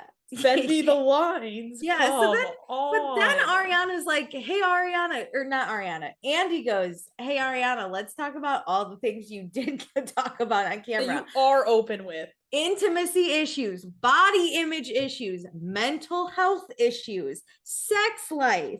Like these are all Scheana goes, you've even talked in detail about your vagina. These are all very intimate things. Like I know we differ, right? Everyone has their own things, but I would definitely talk about like intimacy issues before we get to body image or mental health issues. So to talk about those two things to me is just like very like, I'm more mental health and less sex, but she's doing it across the board. She's doing everything. We like watching her. I still think about when she was like, I don't feel hot in front of Tom. Like I don't want to hook up with him because it's my own body image issues. Like that crushed me and I felt for her. But it made me feel so much better, you know? Yes. Like her opening up about her mental health. We all have these 2 problems. years ago was ahead of when I've only recently become more like wanting to talk about it because I want to not be just in my own head. And like her opening up about it like 2 years ago with like when Stassi was still on the show, that probably made it so much easier. And it helps a lot, right? Because then you also think like, right, we watch these people on TV and we're like, they're gorgeous, they have no flaws.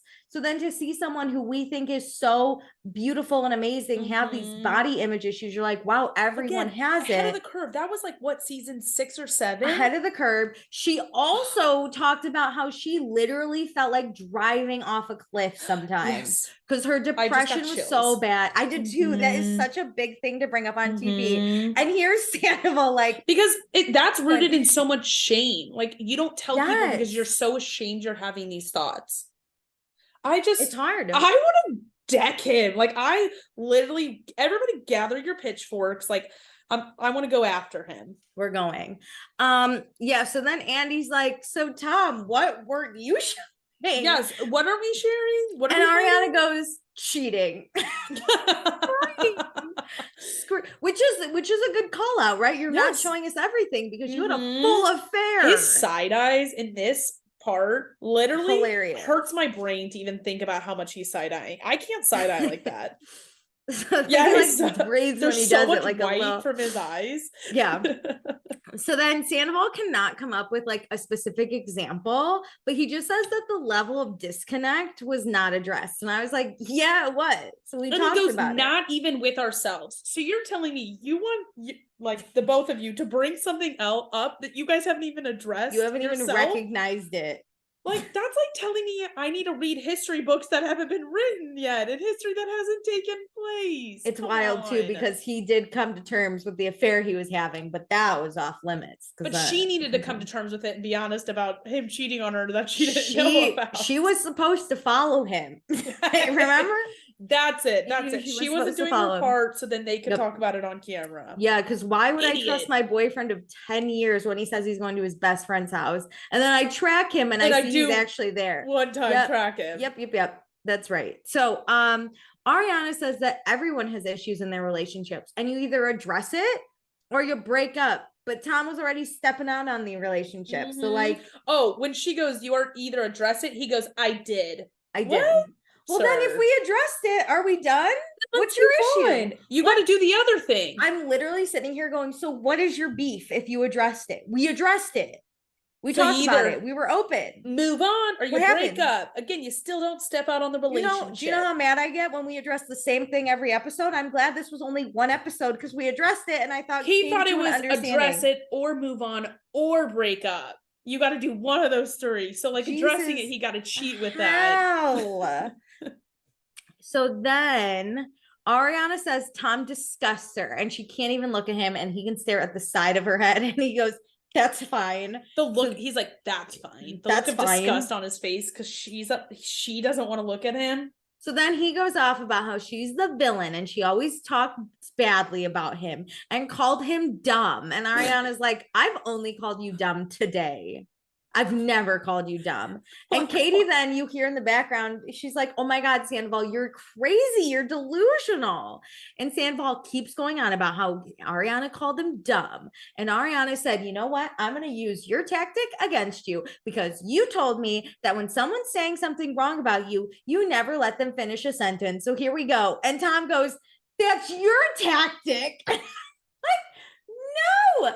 When every time she says something about him, he's like, that was you. You it is so funny. Can you imagine if somebody was on trial for murder and somebody's like, those are your fingerprints. And they're like, they're your fingerprints. They're your fingerprints, actually. What? That was your knife. And the judge are like, that lawyer's like, what? That picture of me stabbing that person, that's not me. That's you. That looks like you. What? The thing is, and he does it so quickly. That was you. It's like if that was his, or if that was really Ariana's tactic, he would have said that first. He only doesn't respond. Bring it up, yeah. Fucking what? And then James goes, "Oh, there's the finger pointing," because he literally points. That was yours.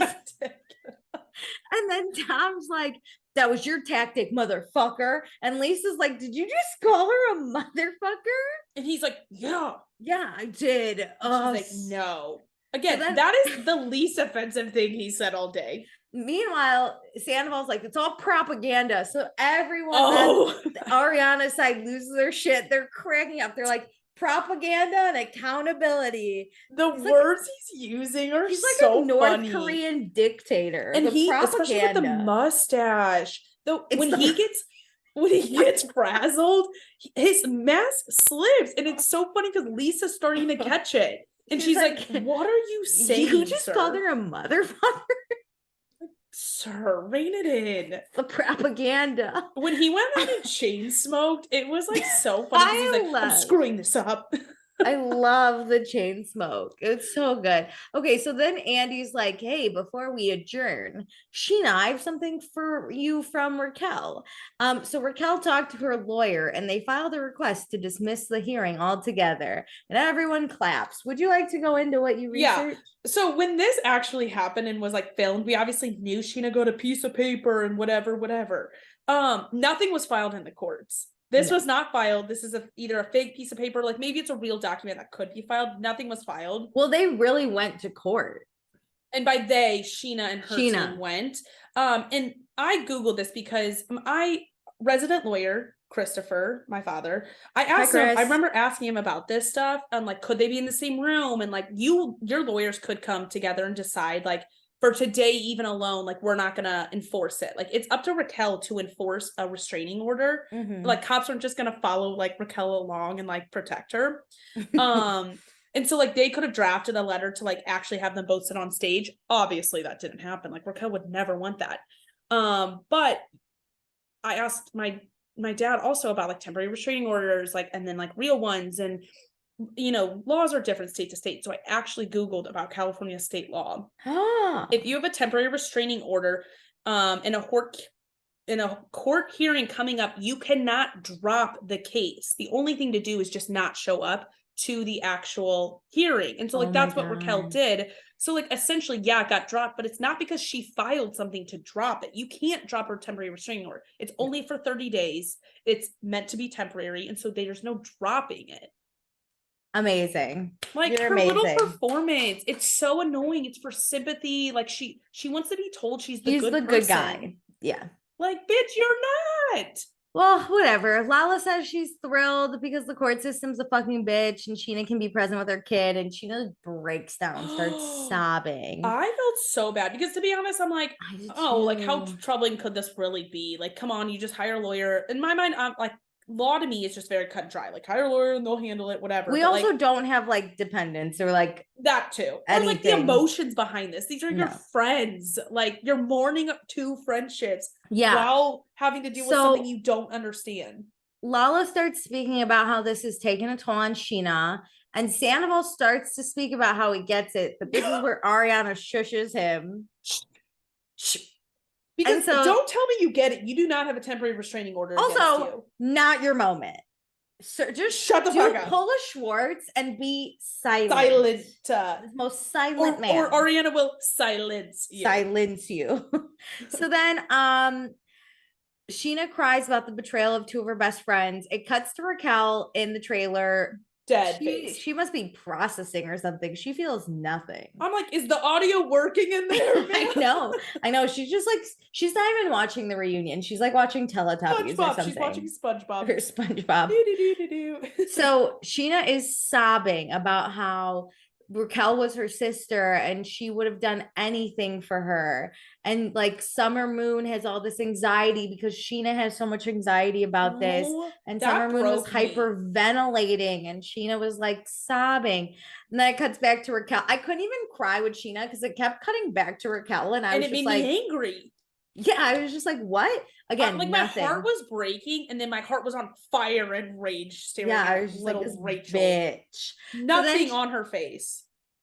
I don't even think she's it's like it's in a different language. I feel like she put on the Spanish. Yes. Like I filter between like, is Raquel such a bitch?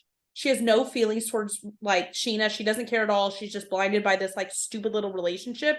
Or does she truly not understand it? I can't tell. Wasn't Scheana the one, or not Scheana, Raquel was going to get tested to see if she was on the spectrum. She made a comment on somebody's Instagram, like somebody posted on Instagram, I think, who did pageants with Raquel, and it was like their story about like coming out and like announcing that they like are on the spectrum. Yeah. And Raquel's commented like, I totally know how you understand, or like I totally know how you feel, like something along those lines, where it was like relating to this girl, and it's like, no, you don't say that. You don't have. You're not autistic. This is where I did think she could be, because people with autism don't. A psychologist said no, like people, but you would not sit there and smile in your interviews and things like that. Like my brother, for example, he has a hard time feeling the emotions of other people. Yeah. But if I'm upset, it's almost like he gets really upset, but not like if I saw you upset, I would like be sad and try and comfort you. Yeah. He just gets as upset as like me. And so then we're both like, but he doesn't know why he's this upset. Like he can't like connect. He wouldn't smile at you being upset. But other times, like if something sad in a movie happens, like he doesn't cry at movies or anything like that. So I was kind of like, is this that moment where like she's almost watching a movie? But the thing is, she's in it. Yeah, like they're talking about you. Something like this was because of her. Like she caused the pain. Yeah, Tierney told me to listen to the Ryan Bailey interview with a therapist, and that's where they talk about it. So I will. Okay.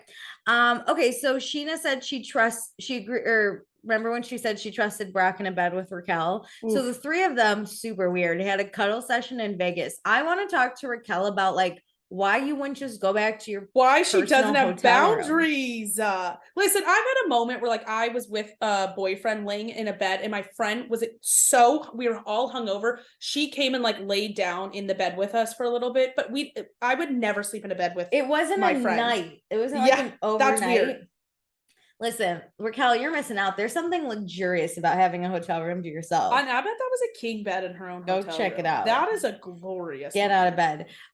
Okay, but Scheana says she trusted Raquel with everything. And then Sandoval says, I'm really sorry, Scheana.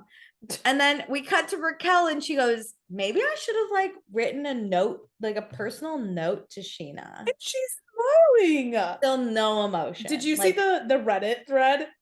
No, what was it? It like literally was like a crayon drawing. Or, like, yeah, it was like Scheana's letter. I'm sorry. And it's like in crayon and like the letters are getting smaller. It was like, I saw it was like, I'm sorry for nothing. Yes, something like that with the crayon. Yeah, it was great.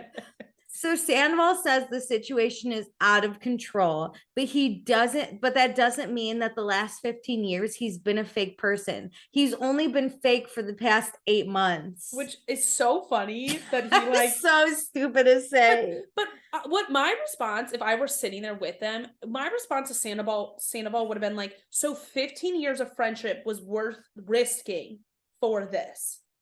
Yeah, for Raquel. Raquel was worth it.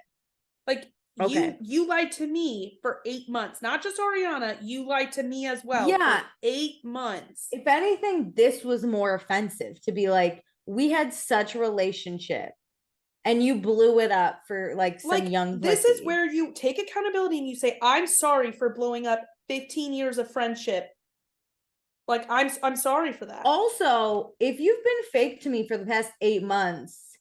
I can't trust the past 15 years, sir. I'm going to start questioning it. At some point, I think I would be able to like put bookends on the good times and be like, I can reflect on those once I get distance, but it will take me a long time and a lot of therapy to be able to not question everything you did for the 15 years. Yeah, absolutely not. So then he says they didn't do this maliciously. And Ariana says to watch what he fucking says. And this is where I got literal chills from her. Because it was so cold. It was amazing. He's just constantly stooping to new lows. He's setting himself up to be yelled at. Because Ariana's like, it was malicious. And he's like, no, like it was malicious, but not done with malicious intent. And she goes, so what was the intent? What was the intent? Okay, so sorry that you didn't think about sleeping with her all day during the boys' day, but then you did it, and then you continued to do it, but then every other day you were malicious about it. That's like it's malicious that you didn't think about Ariana. It sounds like you weren't thinking. Okay, so the first day when it happened, you didn't go into it maliciously, but every day after that, it was malicious. It was an affair. That's what a fucking affair is. Mm-hmm. It's malicious. Mm-hmm. Every day you woke up choosing yourself and your lies. You know what you're gonna do to hurt this person. Yep. That's malicious. Yes. So Ariana says to him that him and Scheana are done being friends. So be the real you. Yeah. And Sandoval says, oh, this is the real Ariana that I've dealt with. And she's like, I'm rubber, you're glue. Whatever bounces off to me and sticks to you. This whole episode, he just keeps, oh, real you. When she says the real you. And I love how she goes, yeah, and she's fucking great. Like, I got no issues with the real me. And everybody's like, what's the problem with her? Yeah, it was so good. And then he says that she was unapologetic their whole relationship. And she never once said sorry. And I was like, that's because the queen is right. She doesn't have to say sorry when she's right.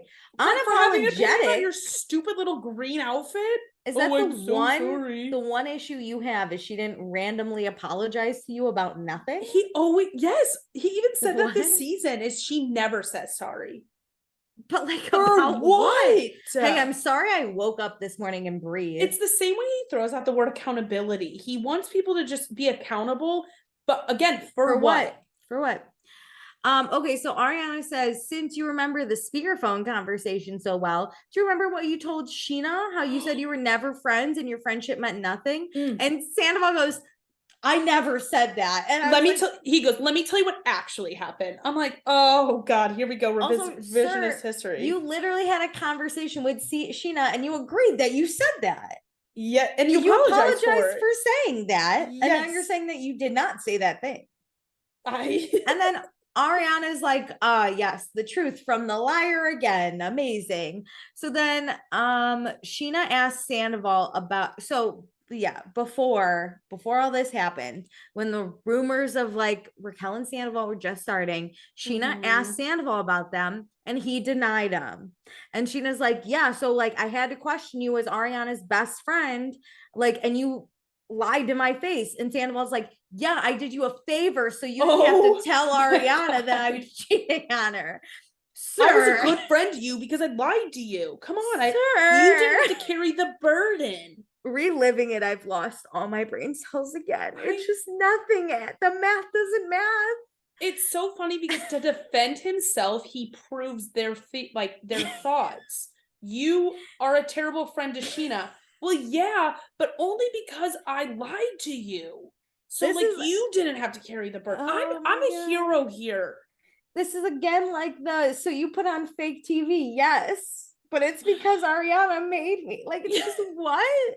It's your fault I had to lie to you. I'm like crying because it's for so your own stupid. good. It's so stupid. I feel like I just want to start spreading lies to people and just be like, it was for you though. He's trying to gaslight them, but he like literally forgot the gas. So it's not lighting. No, he forgot the match. So he's just pouring gas everywhere, but he can't light it. He forgot everything. So basically he says he was in fight or flight mode. And Ariana's like, which proves he said it. He's like, yeah, he keeps doing that where he like will come up with this story and then we'll be like, well, I only said it because of fight or flight mode. And it's like, so you did say it. I did it, but it wasn't my fault. And then Ariana's like, well, you weren't even going to tell me because you like, I found out and you're going to tell me. You were going to tell me 2 weeks before. So then Scheana had asked Brock if Raquel ever made an inappropriate pass, and Brock said no, but he also never gave off that vibe. Which they panned to Sandoval, and I'm like, I wanted him to be like, I didn't give off the vibes either. Yeah, she just fucking attacked me. I just woke up and she was on my dick. What if he started going in on her? Like, she's the one that fucking I want him to like really get sloppy because he's getting a little unhinged. Yeah, you can see he's getting like a little sloppy. It's not going to plan, so he doesn't have a plan anymore. The motherfucker was my favorite. He really let it down. Yes, right there. And I want him to let it down and blame Raquel.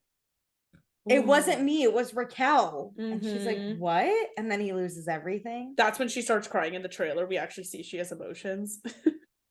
No, she still doesn't cry. She just sits there and goes, what? And is smiling. Yeah, what? So now it's time for Scheana to leave.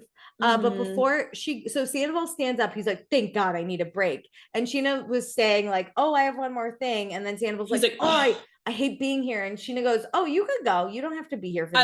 I loved that he wasn't here. He's dismissed. See yourself out. So 10 years ago at the season 2 reunion, Andy said by 2023, Scheana was going to have an album. So she has a gold album for Andy as we play Good as Gold. Incredible. This was incredible really marketing. The fact that I wonder actually how many people bought this right after that.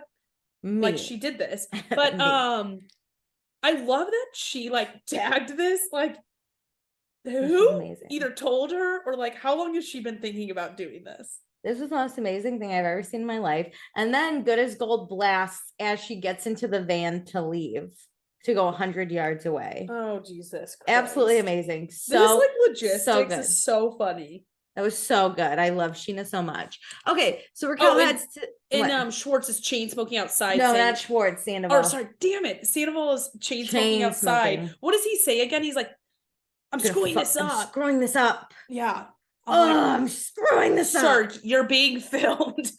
Yeah, dude, you're like your mic is on. He's so dumb. Raquel heads to the stage in her van.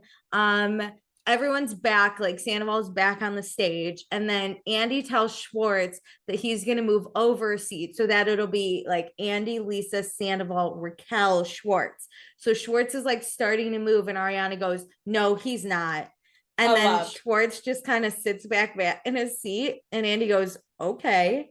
And like Sandoval's face is so annoyed. Oh, I'm so sorry you can't sit next to your little girlfriend. The power of this woman to be like, no, Andy, I'm making the seating chart today. I love that. Also, they probably had to go. They already had the graphics made to like post on Bravo. And so they're like, shit, switch the seating chart. That was amazing. Yeah, they called the intern. You got to re-Photoshop the faces. Seating chart graphic for the social channels. Do not release until we're done filming. Like, I'm so happy. Can you imagine those two sitting next to each other? Although they would hold hands. Gross. We would have gotten some good whispers. Like Sandoval's not smart enough to stop whispering things. Yeah, he keeps talking under his breath. I think it's all the chain smoking. I'm just kidding. So Andy, he sat down for a one-on-one with Raquel. Raquel is here to take accountability for her actions. Their relationship started, so they were friends for a while. He'd always been friends for a while compared to this group. Like, shut the fuck up. We were actually friends for like 2 years. They literally pop up an April 2022 photo. I know when she says a while. Sandoval's been friends with Scheana for 15 years, but I've known him for 15 hours, and I just want to say, like, we're besties. Let's not make this bigger than it was. So yeah, he's always been in her corner and rooting for her for the 5 minutes they've known each other. Things got romantic after guys' night. He made her feel heard and seen, and she didn't feel that way with James. She's just picking senses. He made her feel smell too. Can you imagine if she's like reading off her hand like a script, and then she's like, he made me feel touched. Smelled. He made me feel tasted. Was that too much? So then Andy's like, hey, how'd you envision this would work out? And she goes, I really thought there was a path forward where this would go over well and work out a certain way. What was that way? What was the way? But she was hoping Tom would break up with Ariana and they could date. And I was like, said every mistress ever. I hope. Okay, maybe I'm gonna give her 1 month of like the hope, you know, like where they banged maybe twice, and she's like, okay, this could be something, he'll break up with her.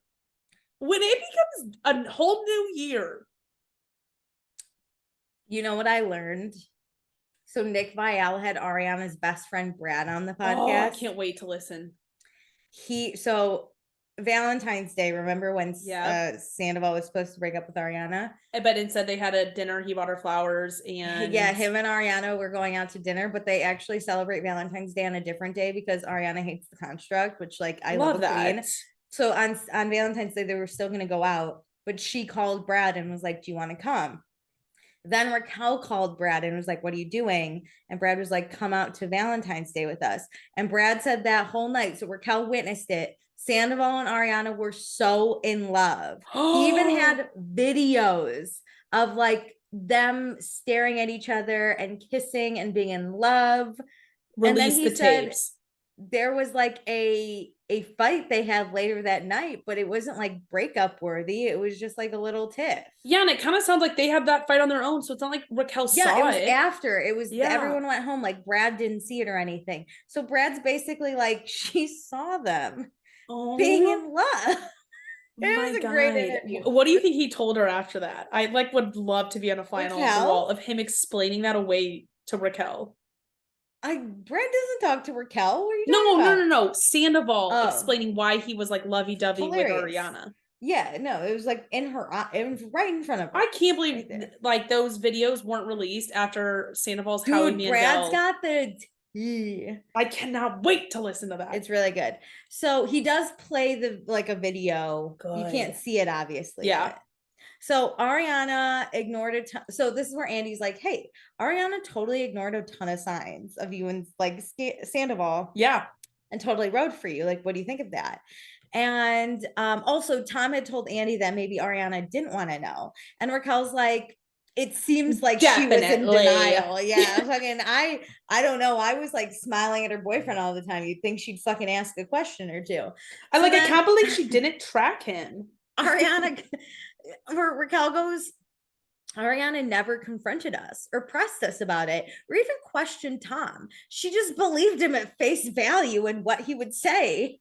Ma'am, it's wild how trust works, isn't it? It's interesting because Raquel's doing the same thing with Sandoval. Yeah, when he says I love you, but the difference is that he's showing Raquel actions that he doesn't love her. Yes. It's a little crazy how she doesn't press further, don't you think? Yeah, it's kind of like you didn't want to know that him and his girlfriend were actually not doing so We're actually fucking while you were also fucking him. It's wild. So then Andy's whole face this whole time is like ick.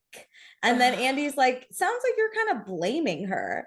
And Raquel's like, yep, that was definitely my mindset. And now I found out Ariana would want to know about the affair that I was having with her boyfriend. I'm very ashamed about it. Yeah, she's like, yeah, that's just like what Tom was telling me. So like, I believed it. And I'm like, all right, so there are a few brain cells working in there. I was blaming her. When someone literally draws you a perfect map, 100%. You can see something's a little off here. Yep. So then Andy's like, hey, what happened on that phone conversation with Ariana the day of when she found out? And Raquel goes, I felt a lot of pain from Ariana. I was like, at a minimum, there was pain. So then they were gonna tell her, they were gonna tell Ariana, but they wanted to get their story straight. And she does the quote marks. Yeah, story straight. Story straight. To try. Everybody's like, girl, you don't know what those quote marks mean. Horrible. They want to hurt Ariana less. And Andy's like, so we're gonna lie and not tell her the full truth to hurt her less. And Raquel's like, yes. But then she asked me for the specifics. So I told her. Wait, my favorite is that Andy uses a big word and I don't think she knows what it is. He goes, oh, so you were gonna truncate how long the truncate, yeah. And I was like, she doesn't know what that means. Yes, she goes, I believe so. So then so Andy's like, have you and Tom been preparing for the reunion? Have you talked about it? Mm-hmm. And Raquel's like, yes, of course. That's all we really talk about. We are preparing for what to expect and how to approach things. So she just admitted to being coached. Oh, and then Andy's like, hey, I saw you guys were taking time apart, but this has to be like a really lonely time for you, right? Like, are you going to come back to the show? And Raquel goes, it's questionable if I will come back to the show, but I really want to. And I was like, why would you want to? I'm also like, it feels like you're a hostage trying to drop hints that you need help. Yes, Andy, I'm blinking twice. The way she's like, I'm not sure if I can. Like, will Sandoval let me? So then he goes like, what are you expecting? And she goes, I'm preparing for the worst, but hoping for the best. And I was like, hope is your enemy here. You should really hope for nothing at this point. Again, if we like actually had good PR people, we would be like, I'm preparing for the worst, but I'm ready to apologize and like I'm ready to take accountability for my actions. There's no hoping for the best. There is no best here. Here's the problem. The worst is they murder you. And the best is that you all become besties. And literally you're closer to the murder part. You're delusional. You should really lower your expectations. And like the best centers you out of having a good moment, not focusing on the pain you have caused. Yes. So, but she's very scared to see Ariana. Okay, so we're done with that. Raquel's getting ready to walk out. We're at the actual reunion. Poor Scheana sitting in her trailer 100 yards away. Oh, but she looks comfy. So stressed though. I know, but she's got her drink. I'm like, you should have your feet up early. Watch. You know what would be really nice? Comfort. She looks cozy, and I hope that it's like a cool air. Like I hope she just has like a cool air. This isn't really a spoiler by any means, but like in next time on clips, it looks like Allie comes and sits with her. Oh my god, girl gang. Yeah, like Alicia's a buddy. I love that. Okay, Ariana not feeling great. Sandoval doesn't know how he's feeling. So now they're like, okay, let's bring Raquel out. And Sandoval looks at Schwartz and goes, green light, which we think that people on TikTok, I had no idea what this meant when I first saw it. I was like, green light, what the fuck? From what I've seen on TikTok, people think that they had different plans. I agree. Right? So like red light, yellow light, and green light. And so he's telling Schwartz like green light plan, like this is it, the green light. Because it has nothing to do with the cameras. Like they obviously know that they're being filmed and there's a red light on cameras, not a green one. Green light. Like there's nothing else. And then other people, because like this pill bottle is about to come in, they're like, oh, it has to do with the pill bottle. And I'm like, the pill bottle hadn't come out yet. Here's the thing though, Schwartz is so stressed when Sandoval says green light. Yes. Let's get to the end. I wonder if he's trying to think through the plan. If it is a plan, I wonder if he's like, he forgot the whole plan. Listen, Sandoval picked 2 dummies for his army, okay? Yes. Raquel doesn't know colors. Listen, I'm going to give Schwartz some credit, though. When you're under stress, like, it is hard to remember things. Raquel doesn't know her colors, and Schwartz can't remember the plan. Schwartz is being, like, a tidal wave of emotions, realizing that he shouldn't do this stuff, but now he thought he was going to get space from Sandoval, so, like, the physical distance could help him not follow the plan, but instead, he next to him. He went to college. It was supposed to be better for him. He was supposed to be a med student. He was supposed to be a doctor somewhere. Here he is. So then, Schwartz takes out this pill bottle to pop a Xanax. I think it's my favorite moment. I thought it was so funny. Ariana goes, "Are you taking E?" And he's like, "It's a Xanax." And even James is like, "You really brought the bottle out here?" And it's like, how did we miss it in his suit jacket? And then Ariana's like, "It's crazy how you're taking a Xanax right now." So Schwartz chucks the bottle at Ariana. I feel like it was a lighthearted moment to break the ice with him and Ariana. That was very funny. And good on you. Handshake to Schwartz. Andy grabbed it and started reading it, and Lisa like took it from Andy, and then she's like, "Stop reading it." And then fucking Sandoval goes, "Guys, that's his pill. Like that's his medication. Stop." And Lisa looks at him and is like, "He's the one fucking throwing it. Like, cut it out. Stop." Oh my God. Sandoval mad at anyone for anything to divert attention? Never. So then Schwartz says he's just very nervous. And then Raquel walks out. And we have some people that look, some people don't. And then we get the "Hi, Raquel." And then the "Hi, Andy." Again, straight face, nothing. End.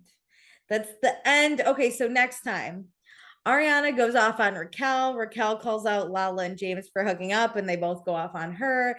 Katie calls them cunts and drunks. It's very incesty and dirty and weird. Schwartz's hand, like head is in his face, or face is in his hands. And then we have Sandoval and Ariana sobbing. This is the part that we're gonna get this big reveal. Can we maybe throw some ideas really quick? Can I play an extended version that I found on extended version of the preview? It's so insane. I think this is it. Yeah, I think I saw it, but it's wild. Play it. In your home, I'm assuming I made the space. Are you ready to Oh wait, that's not it. Sorry. It's just new promo, and I'm going to do a voice after it. This is off somebody's TikToks. To encourage him to break up with her. Did you ever hook up with Raquel in your home? I'm assuming I made mistakes.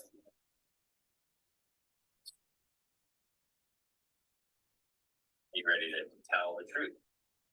Part 3 of the Vanderpump Rules reunion next Wednesday night at 9 on Bravo. And that was on Reality.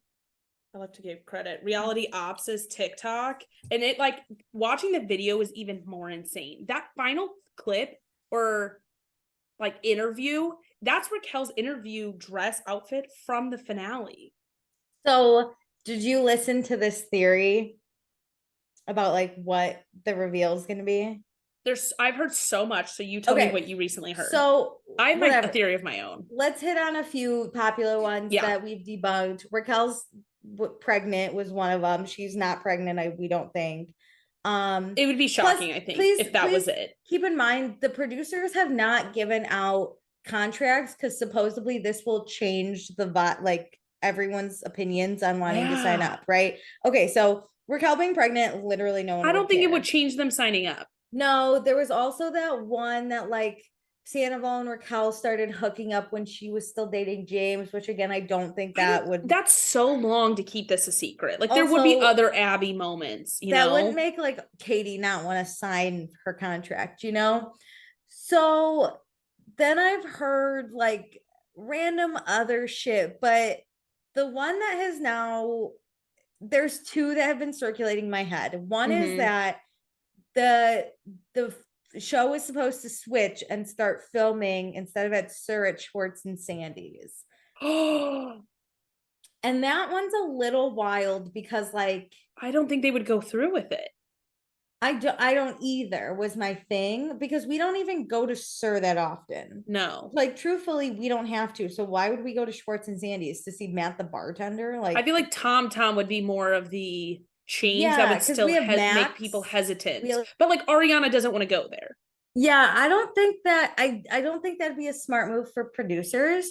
So the one I heard today that has been on my mind is that Schwartz and Raquel had sex. And I don't know why I kind of believe this, but so the interview that Raquel did in that ugly blue top that we see come back in part 3. Yeah. Someone said that was filmed in February of 2023.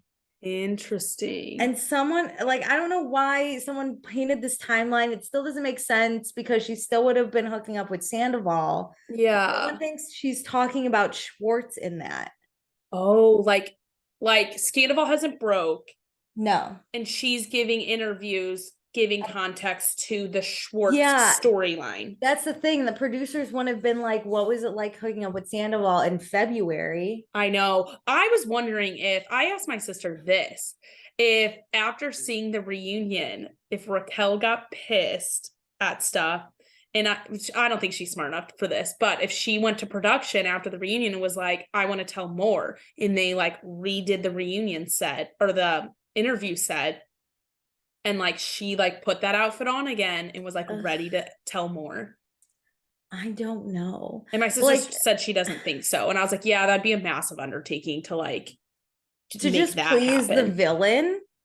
Yeah. Well, I mean, you would always take that interview if somebody called you up and said, I'm ready to give more. Like, I didn't tell you the truth. Sandoval wouldn't want her to give more though. And like I forget what Raquel's like, whenever they went through in part 1 and they gave those title slides about each person's one-on-one, in theirs, it's very interesting that they said like, I forget what Raquel said, but below it said, and more on that later. Yeah. Because I think her said like, and for Raquel to tell all like how all this happened and more on that later. And that could just mean like, we'll get it in part 2 like we did, or is there more on that? Yeah. Later? The only reason, right, that someone's like, okay, first off, that interview was done in February. Producers would obviously not be asking her about Sandoval at that time. So she must be talking about Schwartz, right? But on top of that, if her and Schwartz had sex, Katie definitely would never want to film with like Schwartz or Raquel again. So that would break that connection.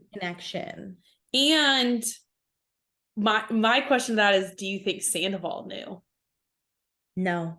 I think that would be another crack we just did not even see coming. And we keep seeing Schwartz distressed, which was the other point of like, the secret has to do with Schwartz because he's the one that's right. But he's Sandoval distressed in front of the cast. I think he's just distressed in general. You know, like he was in the extended one you played, he is stressed what looks like on like a side production bench. Oh my God. Go watch it again. Because I was gonna say a lot of this has to be stuff that wasn't discussed with the group. So group shots I'm not using as like to fuel any rumors, because these like none of this would have been discussed in like the massive group. You know what I'm saying? Yeah. Wouldn't it be wild though if Raquel and Schwartz like had sex? I just can't wait for more of Raquel's interview at the actual one-on-one, because I'm like, it's just insane.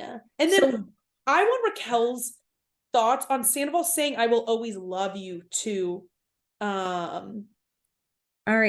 Yeah, I think that's gonna drive her wild. I'm really preparing for Raquel to drop that Schwartz. But the other thing is, if it's in the interview, the cast isn't going to see it because supposedly, right, the cast doesn't even know now. Yes. So Schwartz wouldn't be distressed, I guess, at the interview or at the reunion. That's what I'm saying. It's like, I think that's, like, is it called a red herring? I don't know. I'm not smart. I'm like Raquel. But it's like where it's kind of like a false red flag. I think it's a false red flag. But do you think the reveal could be that? I think it could be. Yeah. Okay. Do you have I think that's a good one because I think it's going to be unexpected.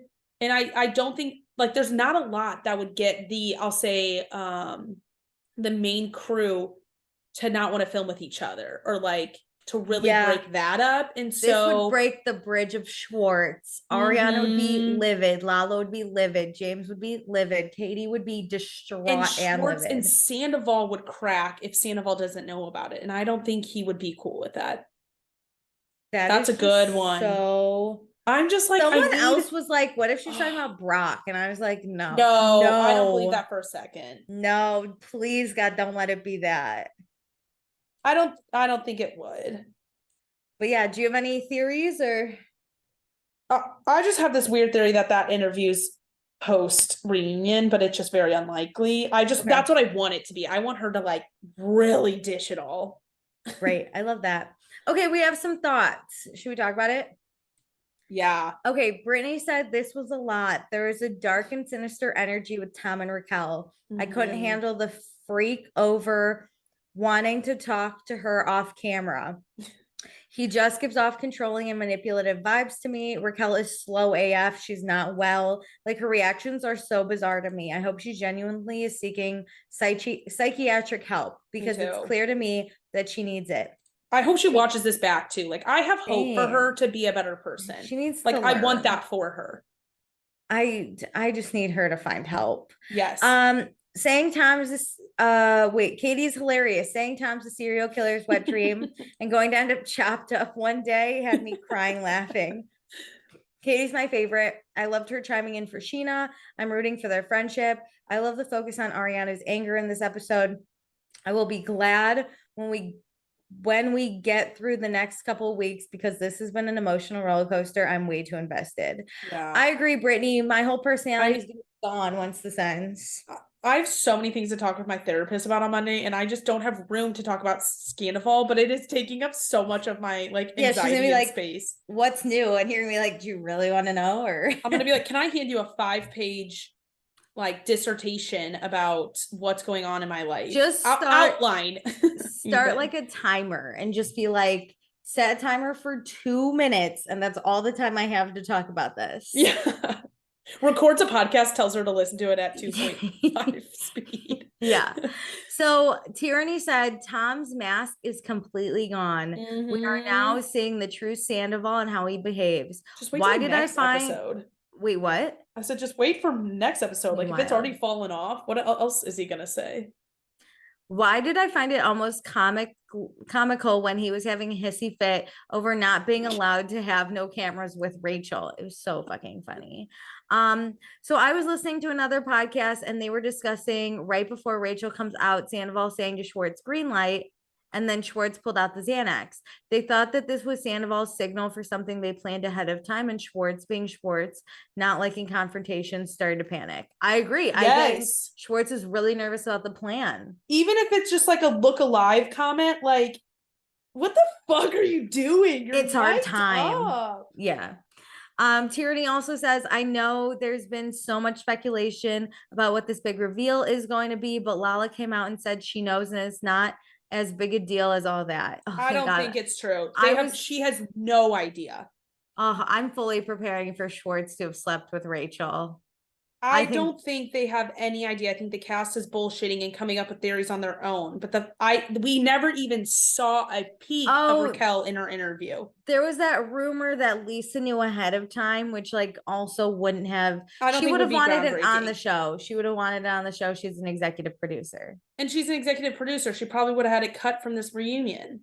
Yeah, there's something fishy that happened in that reunion, or not the reunion, the interview, because why would they bring that back? 100%. So Tierney said, my friend had a good theory around it. She thinks the affair has been going on since James and Rachel were together. And when Rachel broke up with James, Sandoval was supposed to break up with Ariana at the same time. I like the theory. It's bad enough that it could almost get people to not want to sign back on. But I think at this point, I don't think anything would surprise the cast. That's the thing. I don't think anyone would be like, no, we're not going to make our money. The only thing I can't support a full affair. I could see them sleeping together once or twice, but there's no way they could handle a full affair for 2 years and get away with it. No, he would have to tell Schwartz, and Schwartz would definitely have been giving us way more hints than he did. Yeah, people would be able to pull sketchiness for a while. Yeah. Tierney said, how the hell did I forget to mention the whole scum Duvall saying to Lala about the IUD thing? Gross. That was atrocious. I don't even have words on it, but holy shit, that was horrible. Okay, and Sarah said, that was an interesting episode to watch. Haven't seen the uncut version yet. To be honest, though, I think they should all be uncensored and uncut all the time. Screw the children. Let us swear, honestly. It's so funny how like it does change everything, because then you can hear other comments that are happening when a cuss word happens even. Yes. It's so good. Okay, Sarah said something sparked in my memory about the reunion, about how someone would nearly come to blows with Sandoval and you wouldn't expect who. Tell me, seriously, who wouldn't expect James to get out of his chair? The only person we'd really not respect or suspect is Schwartz, because all know he never would. Wait, is that why Schwartz looks so upset? Does he fight? You have to watch that extended version again, because I don't think Schwartz is distraught of the pre-show, or the third of the third part, because I don't think he's distressed in his chair. He is. I just looked at it again without. It's just such a zoomed in that it doesn't look like anything else is there, but you can see Sandoval sitting there. Yeah. It's a side angle of Schwartz, so you don't even notice it. Wait, Sarah, you're right. I totally would expect James to fight Sandoval. Yeah. I agree. Sarah says, also watching Rachel, the girl has no empathy, clear as day. I think she's genuinely too stupid to have empathy. I agree, because like she had that like mental breakdown in the car. Like she has emotions. She cried over being too old for pageants. Like sobbed on a date. I just really think she believes everything Sandoval is saying. I fucking like that agree. It'll all be okay. Like they're irrational. There wasn't a real relationship. I agree. I'm shook. I'm so shook. This is so crazy. I don't know what to do. I'm gonna have no personality after this. I'm gonna have no personality. What am I gonna talk about? Name one thing. I don't know, but I'm screenshotting and sending that last clip of Schwartz in his face is in his hand, or I can never say that right today. His face is in his head is in his hand. Yeah, that's it. Why do I keep saying face? And you can see Andy in the background. It's just a weird angle compared to other ones. Okay, dope. Okay. I don't know. What do we think? Should I have a poll? Maybe I'll put a poll next week before it airs, and I'll be like, what do you think I'm just very overwhelmed. I need to watch the Pumped Up version 1 and 2 right back to back, but I just like don't have time. It's not that long if you don't have to take notes. No, I know. I'm out of town this weekend, and then it's just like then crazy. I'm looking forward to the next one. Maybe I'll do that. Maybe I'll prep on Tuesday night for part 3, or just on Wednesday night. Crazy. Wednesday night I'll just triple header it. Wait, that would be great. Okay, that's what I'm doing. All right. Okay, so this was great. Remember to do all the things. We only have one more episode. Wow. So thanks so much for joining. We know this is an emotional burden on everyone. Oh my God, my whole heart is just, and we're sorry this was so long. We just have so much to do. Oh my God, so much to cover, but one more. We're at the home stretch. One more. Here we go. Thanks. Bye.